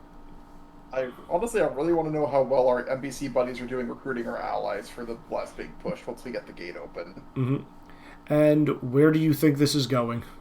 Well, definitely a Wedding Crashers sequel. We probably need to be killing these guys to limit how much information spreads. Fair. Especially the ones that we're fighting who know I'm an airbender. Especially those guys. Okay, let's see. Yira, what did you learn? It's finally time for lethal damage. Nara is at all capable of self-restraint. Progress. Also, who the Avatar is. I'm not sure if that's... Oh shit, yeah, we did learn that. I'm not sure if that's disappointing or not for you guys. That's right. Oh, I forgot about that. And, what do you want to know more about? The ocean. And where do you think this is going? Killing many people. Okay. And, what did you think? MacGuffin hunt. I don't know if that's a good thing or a bad thing. Unsure yet. And, there's other things sprinkled in here besides the MacGuffin hunt. And what is waiting for you?